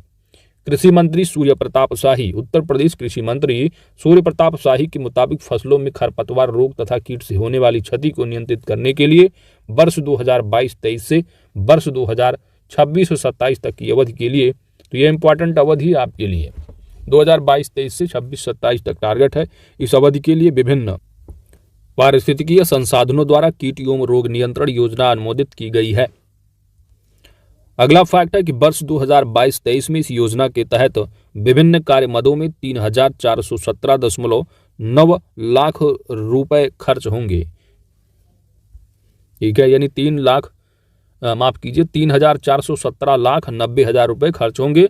पर्यावरण संरक्षण व विष रहित खाद्यान्न उत्पादन के लिए बायोपेस्टिसाइड्स तथा बायो एजेंट्स 75% अनुदान पर उपलब्ध कराए जाएंगे। आगे बढ़ते हैं। अगला जो फैक्ट है संबंधित है उत्तर प्रदेश में देश की पहली एजुकेशन टाउनशिप। देश की पहली एजुकेशन टाउनशिप कहां? उत्तर प्रदेश में। अमेरिका जैसे देशों की तर्ज पर यूपी में एजुकेशन टाउनशिप विकसित की जाएगी। देश में पहली ऐसी टाउनशिप यूपी में खुलेगी। एजुकेशन टाउनशिप का अर्थ होता है एक ही जगह पर सभी प्रकार की शिक्षा व कौशल विकास का प्रशिक्षण सरलता से उपलब्ध होना।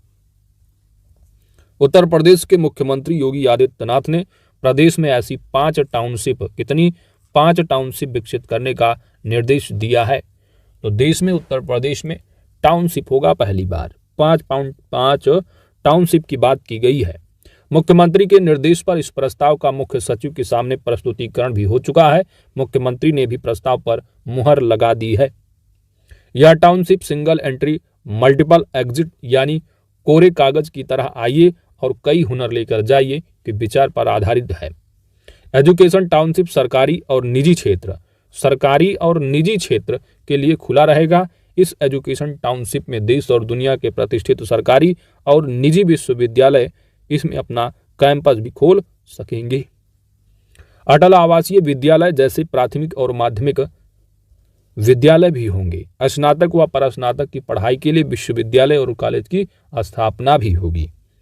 मैनेजमेंट, तकनीक, विधि व मेडिकल से जुड़े पाठ्यक्रमों की पढ़ाई व रिसर्च आदि होंगे। टाउनशिप में प्रतियोगी छात्रों के लिए भी सुविधाएं होंगी और यहाँ कोचिंग संस्थान भी चलाए जाएंगे।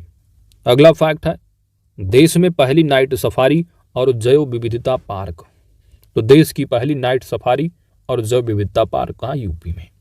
16 अगस्त 2022 को उत्तर प्रदेश के मुख्यमंत्री योगी आदित्यनाथ की अध्यक्षता में हुई कैबिनेट की बैठक में सिंगापुर की तर्ज पर, किसकी तर्ज पर? सिंगापुर की तर्ज पर राजधानी लखनऊ में देश की पहली नाइट सफारी और जैव विविधता पार्क बनाने के उत्तर प्रदेश पर्यटन विभाग के प्रस्ताव को मंजूरी प्रदान की है। तो एग्जाम में पूछा जाता है कि उत्तर प्रदेश में कहां पर देश की पहली नाइट सफारी और जैव विविधता पार्क बनेगा, तो उत्तर प्रदेश की राजधानी लखनऊ में। देश में 13 ओपन डे सफारी है, लेकिन एक भी नाइट सफारी नहीं है। तो ओपन डे सफारी तो है, लेकिन नाइट भी सफारी हो जाएगी लखनऊ में। आइए आगे बढ़ते हैं। तो देश में टोटल कितने हैं डे सफारी? 13। अब एक और हो जाएगा पूरे देश में। किस देश? पूरे देश में किस प्रदेश में? अपने उत्तर प्रदेश में। अपने उत्तर प्रदेश में कहां पर दोस्त? उत्तर प्रदेश की राजधानी लखनऊ में। इस बारे में पर्यटन और संस्कृति मंत्री जयवीर सिंह ने बताया है कि सिंगापुर की विश्व में स्थित पहली नाइट सफारी की तर्ज पर 2027.46 हेक्टेयर क्षेत्रफल में फैले कुकुरैल वन क्षेत्र में, तो लखनऊ में भी होगा। लखनऊ के अंदर में जो क्या है, कुकुरैल वन है। तो कुकुरैल वन क्षेत्र में 350 एकड़ में नाइट सफारी विकसित की जाएगी और 150 एकड़ में प्राणी उद्यान भी बनाया जाएगा। तो याद रखिएगा, कुकुरैल वन क्षेत्र लखनऊ का जो है यहाँ पर होगा देश की पहली नाइट सफारी। विश्व स्तरीय सुविधाओं के अंतर्गत नाइट सफारी में स्थानीय गाइड के साथ ट्रेन की सवारी और जीप की सवारी भी की जा सकेगी। इसके अतिरिक्त कैनेपी वॉक है, कैंपिंग गतिविधि, माउंटेन बाइक ट्रैक, दीवार पर्वतारोहण, tree top, restaurant, nature trail है और फूड कोर्ट आदि सुविधाएं भी विकसित की जाएंगी। नाइट सफारी में भव्य प्रवेश द्वार, व्याख्या केंद्र, बटरफ्लाई इंटरप्रिटेशन सेंटर बनाया जाएगा। इसके अलावा 75 एकड़ में तेंदुआ सफारी, 60 एकड़ में भारी सफारी और 75 एकड़ में टाइगर सफारी बनाने की योजना भी है। वन्य जीवों को बाड़े में न रहकर, जो वन्य जीव होंगे उनको बाड़े में न रखकर उन्हें खुले आकाश में केटल ग्रिड में रखा जाएगा। यह एक ओपन एयर निशाचर चिड़ियाघर होगा जो केवल रात में खुलेगा। नाइट सफारी में रात में जानवरों के लिए चंद्रमा की रोशनी की नकल करते हुए मंद जो प्रकाश की व्यवस्था की जाएगी और दिन में पर्यटकों के लिए आधुनिक थीम पार्क बनाया जाएगा। प्राणी उद्यान और नाइट सफारी की स्थापना में मौजूदा वनस्पति और जीवों को प्रभावित न करते हुए अधिक से अधिक ऐसे खुले क्षेत्र जो वर्तमान में उपयोग में नहीं है उनका ही प्रयोग किया जाएगा। कुकुरैल वन क्षेत्र जहां जहां बाहरी क्षेत्र और मार्ग से जुड़ा है वहां 4 लेन के मार्गों का निर्माण किया जाएगा, जिससे वहां आने वाले पर्यटकों को कोई असुविधा न हो। तो देश में आप जानते हो 13 डे सफारी हो गए, एक और नया बनेगा नाइट सफारी, और पूरे भारत में एक ही प्रदेश में होगा, वह है अपना प्यारा उत्तर प्रदेश और वह है लखनऊ का कुकुरैल वन क्षेत्र में। अगला फैक्ट है यूपी परिवार कल्याण कार्ड परिवार आईडी योजना है। इलेक्ट्रॉनिक्स और सूचना प्रौद्योगिकी मंत्रालय के माध्यम से केंद्र सरकार ने उत्तर प्रदेश सरकार को अपने निवासियों के लिए उत्तर प्रदेश परिवार कल्याण कार्ड योजना को हाल ही में लॉन्च करने की अनुमति दी है। यूपी के जो निवासी हैं उनके लिए इसी के अनुरूप यूपी सरकार ने यूपी कल्याण कार्ड लॉन्च करने की योजना बनाई है। इस योजना के तहत यूपी सरकार एक परिवार इकाई की और उसके सदस्यों की पहचान करेगा और एक परिवार आईडी कार्ड जारी करेगा, जिसके आधार पर जो सरकारी योजनाएं हैं और अन्य लाभों को परिवार के सदस्यों को आसानी से पहुंचाया जा सकता है।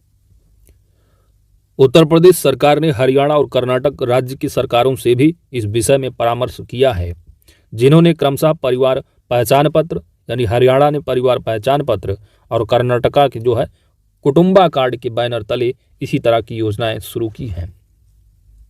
उत्तर प्रदेश परिवार पहचान योजना के कार्यान्वयन में शामिल अवसरों और चुनौतियों को समझने के लिए सरकार ने प्रयागराज में एक पायलट परियोजना की शुरुआत भी कर दी है। पायलट परियोजना में जिले के भीतर के परिवारों की पहचान उनके राशन कार्ड के आंकड़ों के आधार पर की गई और विभिन्न सरकारी योजनाओं के लाभार्थियों का उसी के अनुसार जो है वो मानचित्रण किया गया। यूपी परिवार कल्याण कार्ड कैसे काम करेगा?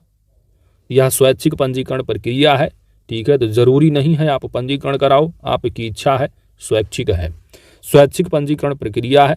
यूपी परिवार कल्याण कार्ड परिवार इकाइयों को उनकी आधार डेटा के आधार पर जारी किया जाएगा।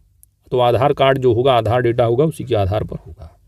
कार्यक्रम के तहत परिवार इकाइयों को 12 अंकों का, तो यह आपके लिए इंपॉर्टेंट हो जाता है कि यूपी जो परिवार कल्याण कार्ड है यह कितने अंकों का होगा, कितने अंकों का, नोट करिए, वेरी इंपॉर्टेंट, 12 अंकों की। तो 12 अंकों की परिवार आईडी प्राप्त करने के लिए पंजीकरण करने की अनुमति दी जाएगी, जिसके आधार पर परिवार के विभिन्न व्यक्तियों को सरकारी योजनाओं के तहत लाभ प्राप्त करने के लिए पहचाना जाएगा। वर्तमान में यूपी परिवार कल्याण बोर्ड, माफ कीजिए, वर्तमान में यूपी परिवार कल्याण कार्ड योजना, यूपी परिवार कल्याण कार्ड योजना के लिए पंजीकरण स्वैच्छिक रखा गया है। तो वर्तमान में स्वैच्छिक है और केवल सरकारी योजना का लाभ लेने वालों को इसके लिए पंजीकरण कराने की आवश्यकता है। तो जो सरकारी लाभ चाहे अपना करा ले। राज्य सरकार द्वारा आगामी दिनों में इसके लिए पंजीकरण पोर्टल शुरू करने की उम्मीद भी है। आधार आधारित प्रमाणीकरण, तो उत्तर प्रदेश परिवार कल्याण बोर्ड यानी यूपी परिवार कल्याण कार्ड के तहत परिवार के सदस्यों की विवरण की पहचान उनकी आधार डेटा के आधार पर ही की जाएगी, जिसे केंद्रीकृत डेटाबेस के खिलाफ सत्यापित किया जाएगा। हालांकि मंत्रालय ने निर्दिष्ट किया है कि आधार आधारित प्रमाणीकरण की विफलता के कारण किसी भी लाभार्थी को किसी भी सेवा या लाभ से वंचित नहीं किया जाएगा। आगे बढ़ते हैं। अगला तथ्य है आपका 6 प्रस्तावित, 7 निर्माणाधीन और 6 जो है पूर्ण रूप से संचालित एक्सप्रेसवे वाला उत्तर प्रदेश पहला राज्य है। तो उत्तर प्रदेश देश में पहला राज्य जहां पर 6 प्रस्तावित, 7 निर्माणाधीन और 6 जो है पूर्ण रूप से संचालित एक्सप्रेसवे वाला। उत्तर प्रदेश के प्रमुख धार्मिक स्थलों को जोड़ने के लिए 6 नए एक्सप्रेसवे प्रस्तावित किए गए हैं। इससे हरिद्वार और वाराणसी भी गंगा एक्सप्रेसवे से जुड़ जाएंगे। गंगा एक्सप्रेसवे परियोजना की द्वितीय चरण में मेरठ से हरिद्वार और प्रयागराज से वाराणसी तक ग्रीनफील्ड एक्सप्रेसवे का प्रस्ताव है। ग्रीनफील्ड एक्सप्रेसवे इस एक्सप्रेसवे से शाहजहांपुर बरेली होते हुए रामपुर रुद्रपुर उत्तराखंड यूपी का रामपुर, तो रामपुर रुद्रपुर तक एक एक्सप्रेसवे का निर्माण कराए जाने का प्रस्ताव है। इसी तरह से यदि चित्रकूट धाम को प्रयागराज होते हुए गंगा एक्सप्रेसवे से जोड़ दिया जाता है तो पश्चिमी उत्तर व पूर्वी उत्तर प्रदेश और बुंदेलखंड से आने वाला ट्रैफिक सुगम हो जाएगा। ठीक इसी तरह झांसी लिंक एक्सप्रेसवे जो कि बुंदेलखंड एक्सप्रेसवे से है और विंध्याचल एक्सप्रेसवे जो कि चित्रकूट से मिर्जापुर है, इसकी भी योजना तैयार की गई है। यूपी में पहले से ही 6 एक्सप्रेसवे हैं जिन पर सुचारू रूप से ट्रैफिक संचालित हो रहा है। वहीं 7 एक्सप्रेसवे अभी क्या है, निर्माण कार्य चल रहा है, निर्माणाधीन है, कार्य प्रगति पर है। अब 6 नए प्रस्तावित एक्सप्रेसवे से यूपी में कुल 19 एक्सप्रेसवे हो जाएंगे। तो 6 बन चुके हैं, 6 बनेंगे, नए प्रस्तावित हैं और 7 जो है निर्माणाधीन है, तो टोटल 19। तो 19 एक्सप्रेसवे हो जाएंगे और यूपी देश में सर्वाधिक एक्सप्रेसवे वाला देश का पहला राज्य बन जाएगा। अब आइए जरा एक एक करके आप यहां पर देख लो एक्सप्रेसवे और किलोमीटर। तो 6 एक्सप्रेसवे, यमुना एक्सप्रेसवे है 165 किलोमीटर है। Noida greater Noida expressway 25 kilometre का। आगरा लखनऊ 302 है। दिल्ली मेरठ की बात करो 96। पूर्वांचल एक्सप्रेसवे 341 है। बुंदेलखंड एक्सप्रेसवे 296 किलोमीटर का है। तो कुल संचालित 6 हो गए और 6 किलोमीटर बनाओगे तो ये कुल संचालित बन जाएंगे टोटल 1225 किलोमीटर। उसके बाद निर्माणाधीन जो कि 7 निर्माणाधीन है, कौन कौन से हैं, तो Gorakhpur link expressway 91 kilometre, Ganga expressway 594 kilometre, Lucknow Kanpur expressway 63 kilometre, Ghaziabad Kanpur expressway 380 kilometre, Gorakhpur Siliguri expressway 519 kilometre, Delhi Saharanpur Dehradun 210 kilometre है, गाजीपुर बलिया मांझी घाट 117 किलोमीटर का है। तो टोटल जो निर्माणाधीन एक्सप्रेसवे हो जाएगी इसकी टोटल लंबाई 1974 किलोमीटर की हो जाएगी। बाकी 6 नए प्रस्तावित हैं। आइए अब आगे बढ़ते हैं।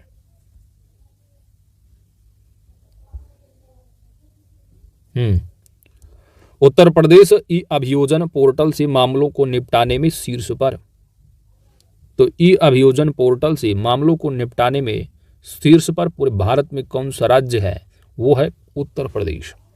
उत्तर प्रदेश 9.12 मिलियन मामलों के साथ डिजिटल इंडिया मिशन के तहत केंद्र सरकार द्वारा प्रबंधित ई अभियोजन पोर्टल के माध्यम से मामलों के निपटान और प्रविष्टि की संख्या में देश पर नंबर 1 है। अगस्त 2022 के अंत तक के आंकड़ों के अनुसार मध्य प्रदेश 2.31 मिलियन के साथ बिहार है, गुजरात है और छत्तीसगढ़, ये सभी जो है दूसरे स्थान पर हैं। तो उत्तर प्रदेश नंबर 1 पर है, मध्य प्रदेश, बिहार, गुजरात, ये सभी, छत्तीसगढ़ ये दूसरे पर है। लगभग 4,70,000 प्रविष्टियों के साथ इस पोर्टल पर ऑनलाइन मामलों के निपटान में यूपी भी शीर्ष पर है। इसके बाद एमपी है, उसके बाद गुजरात है। आगे देखो, 2 साल पहले राज्यों द्वारा शुरू किया गया पोर्टल जघन्य अपराधों में आपराधिक मुकदमे तेजी लाने तथा अदालतों और अभियोजना प्रणाली की मदद करने के लिए गृह, आईटी और कानून मंत्रालयों की एक पहल है। प्रणाली के तहत अधिकारी यह सुनिश्चित करते हैं कि गवाहों को अदालत में उनकी उपस्थिति के दिन के बारे में SMS के माध्यम से सूचित किया जाए, संबंधित सरकारी अधिवक्ताओं तक पहुंचे और मामलों की त्वरित निपटान करें। तो यह है। तो पोर्टल में नंबर 1 कौन सा है? यूपी है अपना, याद रखो, ठीक है। किस पोर्टल में? अभियोजन पोर्टल। आगे देखो भाई, अगला फैक्ट आ रहा है भरतौल। भरतौल क्या? भरतौल उत्तर प्रदेश का पहला ऐसा गांव है जहां हर घर आरओ पानी की आपूर्ति है। कौन से पानी की? आरओ। कौन सा गांव है? भरतौल। उत्तर प्रदेश की बरेली जिले के भीतरी चैनपुर ब्लॉक में स्थित भरतौल गांव हाल ही में प्रदेश का पहला ऐसा गांव बन गया है जहां के प्रत्येक घर में आरओ पानी की आपूर्ति की जा रही है। केंद्र सरकार के पंडित दीनदयाल उपाध्याय पंचायत सशक्तिकरण और 12-12 लाख रुपए की पुरस्कार राशि के साथ मुख्यमंत्री पंचायत प्रोत्साहन पुरस्कार जैसे पुरस्कार जीतने के बाद भरतौल गांव के निधि के साथ 20 आरओ वाटर प्यूरिफायर से लैस किया जा रहा है। तो आरओ पानी की आपूर्ति वाला कौन सा गांव है? प्रदेश का भरतौल गांव, बरेली डिस्ट्रिक्ट। आगे बढ़ते हैं, अगला है फतेहगढ़ सेंट्रल जेल।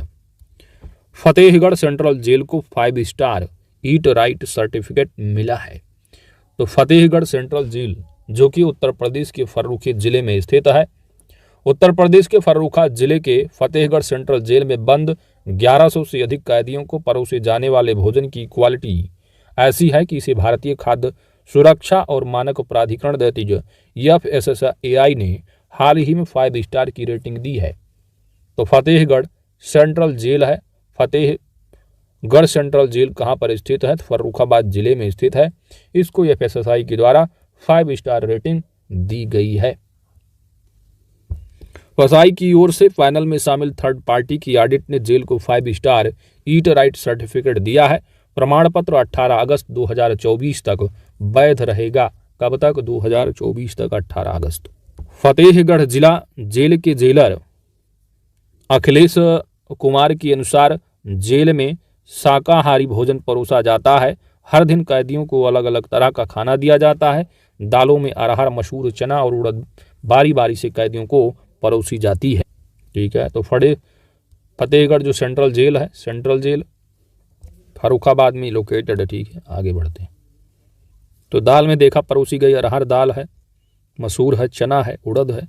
इसके बाद नाश्ते के लिए 2 दिन चना, 2 दिन जो है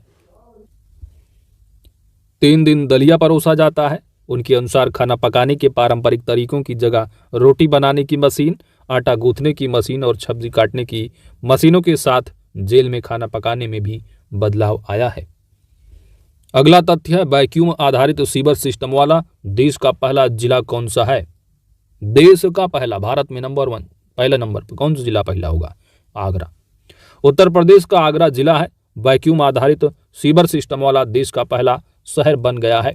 इन वैक्यूम का उपयोग सार्वजनिक स्थानों पर किया जाएगा। आगरा स्मार्ट सिटी के अधिकारियों ने मीडिया को बताया है कि नगर निगम ने ताजमहल के पास ऐसे 240 घरों को वैक्यूम आधारित सीवर से जोड़ा है जहां पारंपरिक सीवर सिस्टम का प्रयोग नहीं किया जा सकता है। सीवर कनेक्शन के कार्य की अनुमानित जो लागत है वह 100 करोड़ रुपए लागत है। वर्तमान में इस तकनीकी का प्रयोग निचले इलाकों में किया जा रहा है। 5 साल तक नीदरलैंड की कंपनी द्वारा इसका रखरखाव किया जाएगा। नीदरलैंड की कंपनी 5 5 करोड़ रुपए में 240 घरों का वैक्यूम सीवर नेटवर्क बनाया गया है। सभी कक्ष भौगोलिक सूचना प्रणाली यानी GIS आधारित सेंसर से लैस हैं, जो कक्ष के क्षेत्र और समस्या इंगित करने में मदद करेंगे। अगला फैक्ट बन रहा है आपका, उत्तर प्रदेश ई पेंशन पोर्टल वाला पहला राज्य। तो ई पेंशन पोर्टल वाला देश का पहला राज्य कौन सा है? उत्तर प्रदेश है। उत्तर प्रदेश ई पेंशन पोर्टल की सुविधा देने वाला भारत देश का पहला राज्य बन गया है। मुख्यमंत्री योगी आदित्यनाथ ने श्रम दिवस, जो कि हर साल 1 मई को मनाया जाता है, तो 1 मई 2022 को श्रम दिवस के अवसर पर प्रदेश के 11.5 लाख से अधिक पेंशनरों को सुगम जीवन की बड़ी सौगात देते हुए लोक भवन में पेंशनरों के लिए ऑनलाइन सेवा पोर्टल का शुभारंभ किया है, ई पेंशन पोर्टल। सीएम योगी ने 31 मार्च को सेवानिवृत्त हुए 1220 पेंशन धारकों के खातों में पेंशन भी क्या है हस्तांतरित किया है। इस अवसर पर उन्होंने कहा है कि पेंशन पाने वालों का पेंशन भोगी नहीं, पेंशन पाने वालों को पेंशन भोगी नहीं, पेंशन योगी के रूप में सम्मान होना चाहिए, क्योंकि हम भी योगी हैं। चलिए बाकी आगे देखते हैं। नई व्यवस्था के तहत सेवानिवृत्त से 3 माह पहले पेंशन के पेपर मिल जाएंगे। तो रिटायर हुए 3 महीने पहले ही आपको क्या है, पेंशन का जो पेपर होगा मिल जाएगा। ई पेंशन पोर्टल पर 6 महीने पहले ही रजिस्ट्रेशन करना पड़ेगा। अगला फैक्ट बन रहा है उत्तर प्रदेश की काला नमक चावल। उत्तर प्रदेश के काला नमक चावल को बढ़ावा देने के प्रयासों को मिला लोक प्रशासन में प्रधानमंत्री पुरस्कार 2021। उत्तर प्रदेश के सिद्धार्थनगर जिला प्रशासन द्वारा काला नमक चावल को बढ़ावा देने के प्रयासों को 21 अप्रैल 2022 को लोक प्रशासन में उत्कृष्टता के लिए प्रधानमंत्री पुरस्कार 2021 से सम्मानित किया गया है। काला नमक चावल, जिसे भगवान बुद्ध का उपहार भी कहा जाता है, इसको सिद्धार्थनगर जिले के समग्र विकास के लिए एक मिशन मोड योजना, एक जिला एक उत्पाद योजना के तहत सम्मानित किया गया है। तो काला नमक चावल महोत्सव सिद्धार्थनगर काला नमक चावल 2 वैरायटी पढ़ के ही आ रहे हो, याद रखिएगा। इसको जो है लोक प्रशासन में प्रधानमंत्री पुरस्कार 2021 से सम्मानित किया गया है। तो अभी आपने देख लिया टॉपिक वाइज। तो आइए उत्तर प्रदेश तथ्यसार वन लाइनर को कवर करते हैं, इसके बाद पूरा का पूरा कंप्लीट कर लेते हैं। 27 दिसंबर 2022 को केंद्रीय गृह मंत्रालय ने उत्तर प्रदेश सरकार की सिफारिशों के बाद किन 2 स्थानों के नाम को बदलने की अनुमति दे दी है। तो गोरखपुर जिले में नगर पालिका परिषद मुंडेरा बाजार का नाम बदलकर चौरी चौरा और देवरिया जिले के तेलिया अफगान गांव का नाम बदलकर तेलिया शुक्ला कर दिया गया। उत्तर प्रदेश की योगी सरकार ने प्रदेश में निकाय चुनाव में ओबीसी आरक्षण देने के लिए हाई कोर्ट के किस पूर्व न्यायाधीश की अध्यक्षता में 28 दिसंबर 2022 को एक 5 सदस्यीय आयोग का गठन किया है। तो न्यायमूर्ति राम अवतार सिंह की अध्यक्षता में आयोग के सदस्यों में पूर्व IAS चोब सिंह वर्मा, महेंद्र कुमार पूर्व अपर विधि परामर्श, संतोष कुमार विश्वकर्मा और अपर जिला जज ब्रजेश कुमार सोनी शामिल हैं। उत्तर प्रदेश के लिए किस जिले में जलकल विभाग द्वारा सोलर ट्री लगाए जा रहे हैं? वाराणसी जिले में। किस परियोजना के लिए हाल ही में उत्तर प्रदेश सरकार ने ओसिटिन यूनिवर्सिटी के साथ समझौता किया है? यह स्मार्ट सिटी ऑफ नॉलेज है। उत्तर प्रदेश के मिर्जापुर जिले की वह कौन सी महिला है जो भारत की पहली मुस्लिम महिला फाइटर पायलट बनी है? यह सानिया मिर्जा है। कहाँ की? मिर्जापुर जिले की। 27 से 30 नवंबर 2022 के बीच 41वें रामायण मेले का आयोजन कहां पर किया गया? यह अयोध्या में किया गया है।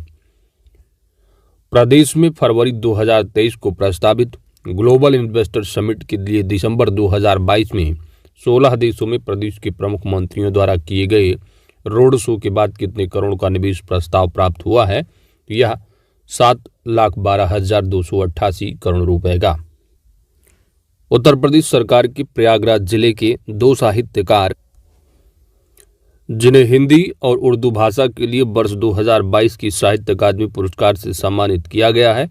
नाम है इनका बद्री नारायण हिंदी कविता संग्रह, तुमड़ी की शब्द के लिए, अनीस अशफाक उर्दू उपन्यास एवाब सरब के लिए।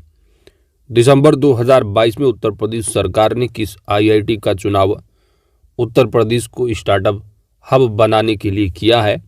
यह IIT कानपुर को। उत्तर प्रदेश के किस जिले में स्थित नैमिषारण्य क्षेत्र के समग्र विकास हेतु राज्य सरकार ने हाल ही में नैमिषारण्य धाम तीर्थ विकास परिषद के गठन की घोषणा की है। तो सीतापुर हरदोई। नवंबर 2022 में किसे उत्तर प्रदेश वेट लिफ्टिंग संघ की पहली महिला अध्यक्ष चुना गया है। नाम है इनका सबीना यादव, नोएडा से। लंपी वायरस का 1,58,00,000 टीकाकरण करने वाला देश का पहला राज्य उत्तर प्रदेश बन गया है। उत्तर प्रदेश के वे 3 जिले जहां पुलिस कमिश्नर प्रणाली को नवंबर 2022 में लागू किया गया है, पर नंबर 1 प्रयागराज, दूसरा आगरा, तीसरा गाजियाबाद रहा। उत्तर प्रदेश के किस शहर में भारत हस्तशिल्प महोत्सव 2022 का आयोजन किया गया है। तो यह लखनऊ है। 22 से 25 नवंबर 2022 के बीच उत्तर प्रदेश के किस शहर में यूनेस्को इंडिया अफ्रीका हैकाथन आयोजित किया गया है। तो यह ग्रेटर नोएडा में। उत्तर प्रदेश का वह कौन सा शहर है जहां फीफा वर्ल्ड कप 2022 के लिए ट्रॉफी व बॉक्स का निर्माण किया गया। तो यह आगरा है। हाल ही में उत्तर प्रदेश सरकार ने नेशनल हेल्थ मिशन के तहत शहरी क्षेत्र में किस कार्यक्रम के संचालन की अनुमति दी है। राष्ट्रीय बाल स्वास्थ्य कार्यक्रम। अगला प्रश्न है कि हाल ही में किसे उत्तर प्रदेश का चौथा टाइगर रिजर्व घोषित किया गया है। तो यह Ranipur wild life sanctuary Chitrakoot में। 4 से 6 नवंबर 2022 के बीच पहले कौशल लिटरेचर फेस्टिवल का आयोजन कहां पर किया गया है। तो यह लखनऊ में किया गया है। हाल ही में उत्तर प्रदेश सरकार ने IT सेक्टर में कितने हजार करोड़ रुपए के निवेश प्रस्तावों को मंजूरी प्रदान की है। तो 7,000 करोड़ रुपए। उत्तर प्रदेश में कहां पर देश का पहला डबल डेकर हाईवे बनाने का निर्णय लिया गया है। तो यह नोएडा में। हाल ही में उत्तर प्रदेश सरकार ने किस पहले पर्यटन स्थल को वर्ष 2041 तक शुद्ध शून्य कार्बन उत्सर्जन पर्यटन स्थल बनाने की घोषणा की है। तो यह मथुरा वृंदावन को। Food safety and standards authority of India द्वारा नवंबर 2022 में उत्तर प्रदेश की किस पहले रेलवे स्टेशन को ईट राइट स्टेशन का प्रमाण पत्र प्रदान किया गया है। यह प्रयागराज जंक्शन को। खेलो इंडिया यूनिवर्सिटी गेम। खेलो इंडिया यूनिवर्सिटी गेम के 3य संस्करण का आयोजन अप्रैल 2023 में उत्तर प्रदेश के किस शहर में प्रस्तावित है। तो यह लखनऊ में। उत्तर प्रदेश की किस संस्थान के द्वारा खून की आवश्यकता को पूरा करने के लिए हाल ही में रक्त खोज ऐप तैयार किया गया है। यह है MNIT प्रयागराज द्वारा। हाल ही में उत्तर प्रदेश के किस जिले में हजारों वर्ष पुराने ऐतिहासिक शैलचित्र के अवशेष मिले हैं। तो यह चित्रकूट के भंवरी पहाड़ी में। हाल ही में उत्तर प्रदेश सरकार ने किस वन्यजीव अभ्यारण्य में घड़ियाल कंजर्वेशन व रिसर्च सेंटर स्थापित करने का निर्णय लिया है। यह कतर्निया घाट वन्यजीव अभ्यारण्य में। उत्तर प्रदेश के गोरखपुर की वह पर्वतारोही जिन्होंने हाल ही में मनाली स्थित माउंट फ्रेंडशिप की चोटी साइकिल से पता करने वाली पर्वतारोही बनी है। नाम है इनका उमा सिंह। गुरु नानक की 553वीं जयंती के अवसर पर 8 नवंबर 2022 को विश्व के पहले साहिबजादा पार्क का शिलान्यास उत्तर प्रदेश के किस शहर में किया गया है। लखनऊ में किया गया है। हाल ही में उत्तर प्रदेश के मुख्यमंत्री योगी आदित्यनाथ ने ग्रेटर नोएडा में किस नाम से उत्तर भारत के पहले हाइपर स्किल डेटा सेंटर का उद्घाटन किया है। इसका नाम है योटा D1। उत्तर प्रदेश के किस शहर में GI महोत्सव 2022 आयोजित किया गया है। यह वाराणसी में। उत्तर प्रदेश का वह कौन सा शहर है जहां हाल ही में इंडियन रोड कांग्रेस का आयोजन किया गया है। लखनऊ में।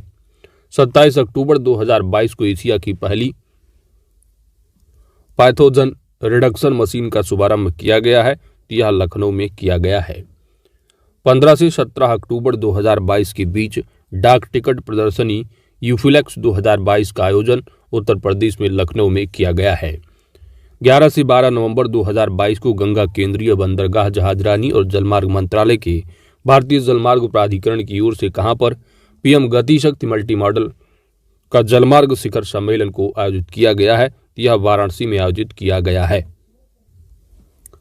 नवंबर 2022 में उत्तर प्रदेश स्थित किस संस्थान द्वारा आविष्कार 2022 महोत्सव का आयोजन किया गया है।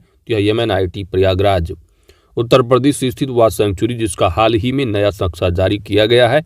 यह हस्तिनापुर सेंचुरी है। उत्तर प्रदेश के किस जिले से असम से डिब्रूगढ़ तक दुनिया की सबसे लंबी रिवर क्रूज यात्रा करने का प्रस्ताव है, यह वाराणसी है। उत्तर प्रदेश को स्वास्थ्य सुविधा रजिस्टर में कई स्वास्थ्य सुविधाओं को जोड़ने के लिए अक्टूबर 2022 में किस पुरस्कार से सम्मानित किया गया है? तो आयुष्मान उत्कृष्टता पुरस्कार 2022। जल जीवन मिशन में योगी सरकार के प्रयासों से उत्तर प्रदेश देश में शीर्ष स्थान पर है। जल जीवन मिशन में उत्तर प्रदेश शीर्ष स्थान पर है। देश में नल कनेक्शन देने के मामले में 6,89,990 अंक पाकर कौन सा जिला देश में शीर्ष पर है? तो उत्तर प्रदेश का शाहजहांपुर जिला है। उत्तर प्रदेश में स्थित किस संस्थान द्वारा फसलों को बीमारियों से बचाने के लिए बायोडिग्रेडेबल नैनो पार्टिकल विकसित किया गया है? या BHU वाराणसी द्वारा। हाल ही में किस देश के दूतावास द्वारा उत्तर प्रदेश के गाजियाबाद में मासिक धर्म स्वास्थ्य के लिए प्रोजेक्ट सारस, तो प्रोजेक्ट सारस का संबंध मासिक धर्म स्वास्थ्य से है, इसको शुरू किया गया है, यह गाजियाबाद में और यह इजराइल दूतावास द्वारा। इंडोनेशिया की जकार्ता में नवंबर 2022 में आयोजित गुणवत्ता नियंत्रण परिधि 47वां अंतर्राष्ट्रीय सम्मेलन में भारत की किस NTPC की QC टीम को स्वर्ण पदक से सम्मानित किया गया है? यह ऊंचाहार उत्तर प्रदेश। अगला प्रश्न है कि उत्तर प्रदेश के किस जिले में हाल ही में राष्ट्रीय महिला तीरंदाजी प्रतियोगिता का आयोजन किया गया है? यह मथुरा में। दिसंबर 2022 में PM श्री विद्यालय योजना के तहत उत्तर प्रदेश के कुल कितने स्कूलों को चुना गया है? 1780 स्कूलों को चुना गया है। हाल ही में स्ट्रक्चरल ऑडिट नीति जारी करने वाला पहला राज्य कौन बना है? उत्तर प्रदेश का यह है, यानी भारत का कौन सा राज्य है स्ट्रक्चरल ऑडिट नीति जारी करने वाला? तो पहला राज्य है उत्तर प्रदेश। उत्तर प्रदेश सरकार ने 5 दिसंबर 2022 को कुल कितने करोड़ रुपए का अनुपूरक बजट पेश किया है? तो 33,770 करोड़ रुपए का। नवंबर 2022 में उत्तर प्रदेश स्थित किस संस्थान के द्वारा देश की पहली ड्राइवर रहित स्वचालित कार का सफल परीक्षण किया गया है?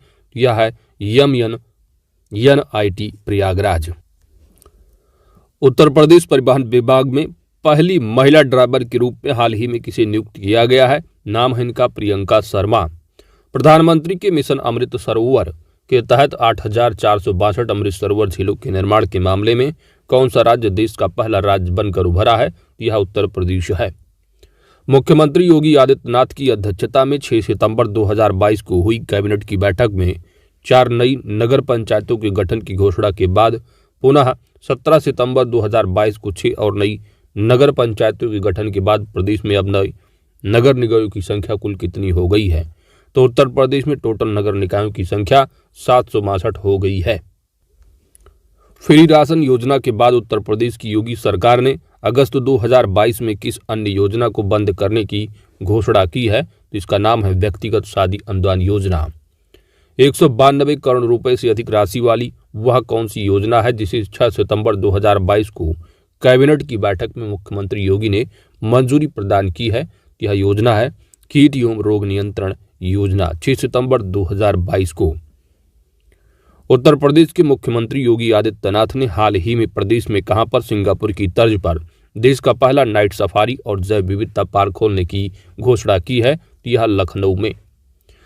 अमेरिका की तर्ज पर देश की पहली एजुकेशन टाउनशिप कहां पर बनाने की घोषणा की गई है? यह उत्तर प्रदेश में की गई है। हाल ही में संपन्न Uttar Pradesh central zone taekwondo championship में किस शहर ने सर्वाधिक 20 स्वर्ण पदक जीतने के साथ ओवरऑल चैंपियनशिप ट्रॉफी जीती है? यह लखनऊ ने जीती है। 25 अगस्त 2022 को भारत सरकार के शिक्षा मंत्रालय ने राष्ट्रीय शिक्षक पुरस्कार 2022 की घोषणा की है। पुरस्कार हेतु चुने गए देश भर से 46 शिक्षकों में उत्तर प्रदेश के कितने शिक्षक का जो है नाम शामिल है? तो 46 में से इसमें नाम है इनका खुर्शीद अहमद जो है इसमें शामिल है 46 में। देवरिया में ये कंपोजिट स्कूल साहवा में शिक्षक खुर्शीद अहमद को यह पुरस्कार जो है विज्ञान शिक्षा में नवाचार के लिए दिया गया है। हाल ही में राज्य सरकार ने किस शहर को सोलर सिटी के रूप में विकसित करने का निर्णय लिया है? तो अयोध्या शहर को सोलर सिटी के रूप में विकसित करने का निर्णय उत्तर प्रदेश सरकार के द्वारा लिया गया है। Centre for monitoring Indian economy की हाल ही में जारी रिपोर्ट के अनुसार अगस्त 2022 में जहां राष्ट्रीय स्तर पर बेरोजगारी दर 8.3% है। वहीं उत्तर प्रदेश की बेरोजगारी दर कितनी रही है? तो 3.9% रही है, जो कि नेशनल एवरेज से कम रही है। तो 8.3 इंडिया की, उत्तर प्रदेश की 3.9% रही है। उत्तर प्रदेश के बरेली जिले में स्थित वह कौन सा गांव है जहां के प्रत्येक घर में आरओ पानी की सुविधा उपलब्ध है? यह बरेली डिस्ट्रिक्ट का भरतौल गांव है। अगला प्रश्न है कि सितंबर 2022 में प्रदेश के किस सेंट्रल जेल में कैदियों को दिए जाने वाले भोजन की क्वालिटी को भारतीय खाद्य सुरक्षा और मानक प्राधिकरण ने 5 स्टार की रेटिंग दी है? यह फतेहगढ़ सेंट्रल जेल फर्रुखाबाद की। बजट 2022-23 में प्रदेश की अर्थव्यवस्था को कितने ट्रिलियन डॉलर बनाने का लक्ष्य निर्धारित किया गया है? तो 1 ट्रिलियन डॉलर निर्धारित किया गया है वर्ष 2027 तक। मुख्यमंत्री योगी आदित्यनाथ ने 10 जुलाई 2022 को कहां पर उत्तर प्रदेश उत्तर भारत का जो है सबसे बड़ा लुलु मॉल है, यह उद्घाटन जो किया गया है कि लखनऊ में, ठीक है। इसके पहले केरल में रहा है, तो उससे भी बड़ा हो गया उत्तर भारत का ये लुलु जो है लखनऊ में खुला है, ठीक है। तो योगी जी गए थे उद्घाटन में। आगे देखो, उत्तर प्रदेश सरकार ने किसके सहयोग से आगामी 4 वर्षों में हर जिले में एक मॉडल कंपोजिट स्कूल खोलने का निर्णय लिया गया है? तो नाबार्ड की सहयोग से। इंपॉर्टेंट, किसके सहयोग से? नाबार्ड की। पूर्व राष्ट्रपति रामनाथ कोविंद ने 5 जून 2022 को उत्तर प्रदेश के किस स्थान पर संत कबीर अकादमी और अनुसंधान केंद्र का उद्घाटन किया है? यह मगहर में। मई 2022 में खेली गई 12वीं हॉकी इंडिया जूनियर पुरुष राष्ट्रीय चैंपियनशिप उत्तर प्रदेश का स्थान कौन सा रहा है? तो हॉकी इंडिया जूनियर पुरुष राष्ट्रीय चैंपियनशिप में उत्तर प्रदेश का स्थान पहला रहा है। उत्तर प्रदेश के जेवर में निर्माणाधीन नोएडा अंतर्राष्ट्रीय हवाई अड्डे के निर्माण हेतु जून 2022 में किस कंपनी को ठेका मिला है? यह टाटा प्रोजेक्ट्स को। उत्तर प्रदेश के किस स्थान पर देश के पहले ग्रीन हाइड्रोजन प्रोजेक्ट को शुरू करने का निर्णय लिया गया है? यह मथुरा में लिया गया है। अगला प्रश्न है कि उत्तर प्रदेश का वह राज्य मंत्री जिन्हें जुलाई 2022 में यूपी अनुसूचित जाति व अनुसूचित जनजाति के आयोग के अध्यक्ष का पद प्रभार जो है वो बनाया गया है? यह असीम अरुण को, ठीक है। तो ये वही है IPS जो उन्होंने इस्तीफा दिया था, ठीक है। क्या बने थे? MLA। तो कौन हो गई? अनुसूचित जाति एवं जनजाति के क्या आयोग के अध्यक्ष का प्रभार लिया हुआ है। अगला देखते हैं, उत्तर प्रदेश के किस स्थान से खुदाई के दौरान जून 2022 में 3800 वर्ष पुराने तांबे के शास्त्र के अवशेष जो है वो मिले हैं? या मैनपुरी के गांव गणेशपुर में तांबा का जो है अवशेष। अगला प्रश्न है दोस्त कि 4 से 7 जुलाई 2022 के बीच उत्तर प्रदेश में किस महोत्सव का आयोजन किया गया है? तो नाम है आम महोत्सव। हरियाणा में संपन्न तीसरे खेलो इंडिया यूथ गेम्स 2022 में उत्तर प्रदेश पदक तालिका में किस स्थान पर रहा है? तो उत्तर प्रदेश 42 पदक के साथ 12वें स्थान पर रहा है। 42 पदक में 6 स्वर्ण, 17 रजत एवं 19 कांस्य पदक जीते हैं। उत्तर प्रदेश में बनने वाले 296 किलोमीटर लंबे किस एक्सप्रेसवे का उद्घाटन प्रधानमंत्री मोदी ने 16 जुलाई 2022 को किया है? यह बुंदेलखंड एक्सप्रेसवे है।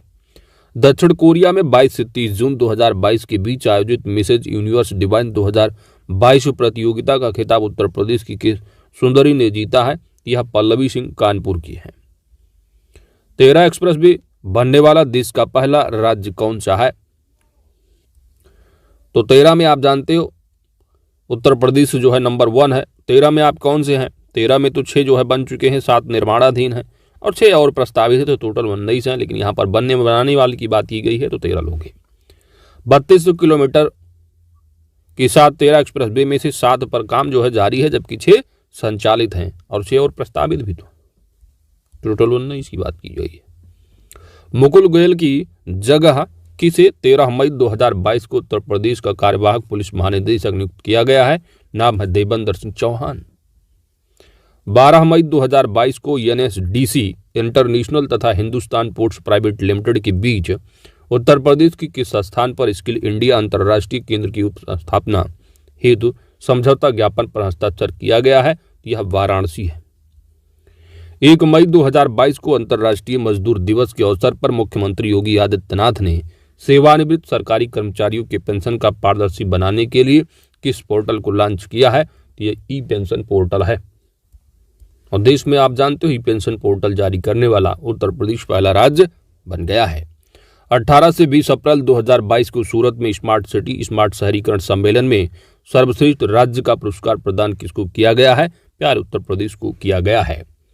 उत्तर प्रदेश सरकार ने अप्रैल 2022 में जल जनित और बैक्टीरिया जनित बीमारियों के प्रसार को रोकने के लिए किस अभियान की शुरुआत की है? नाम है इस अभियान का दस्तक अभियान।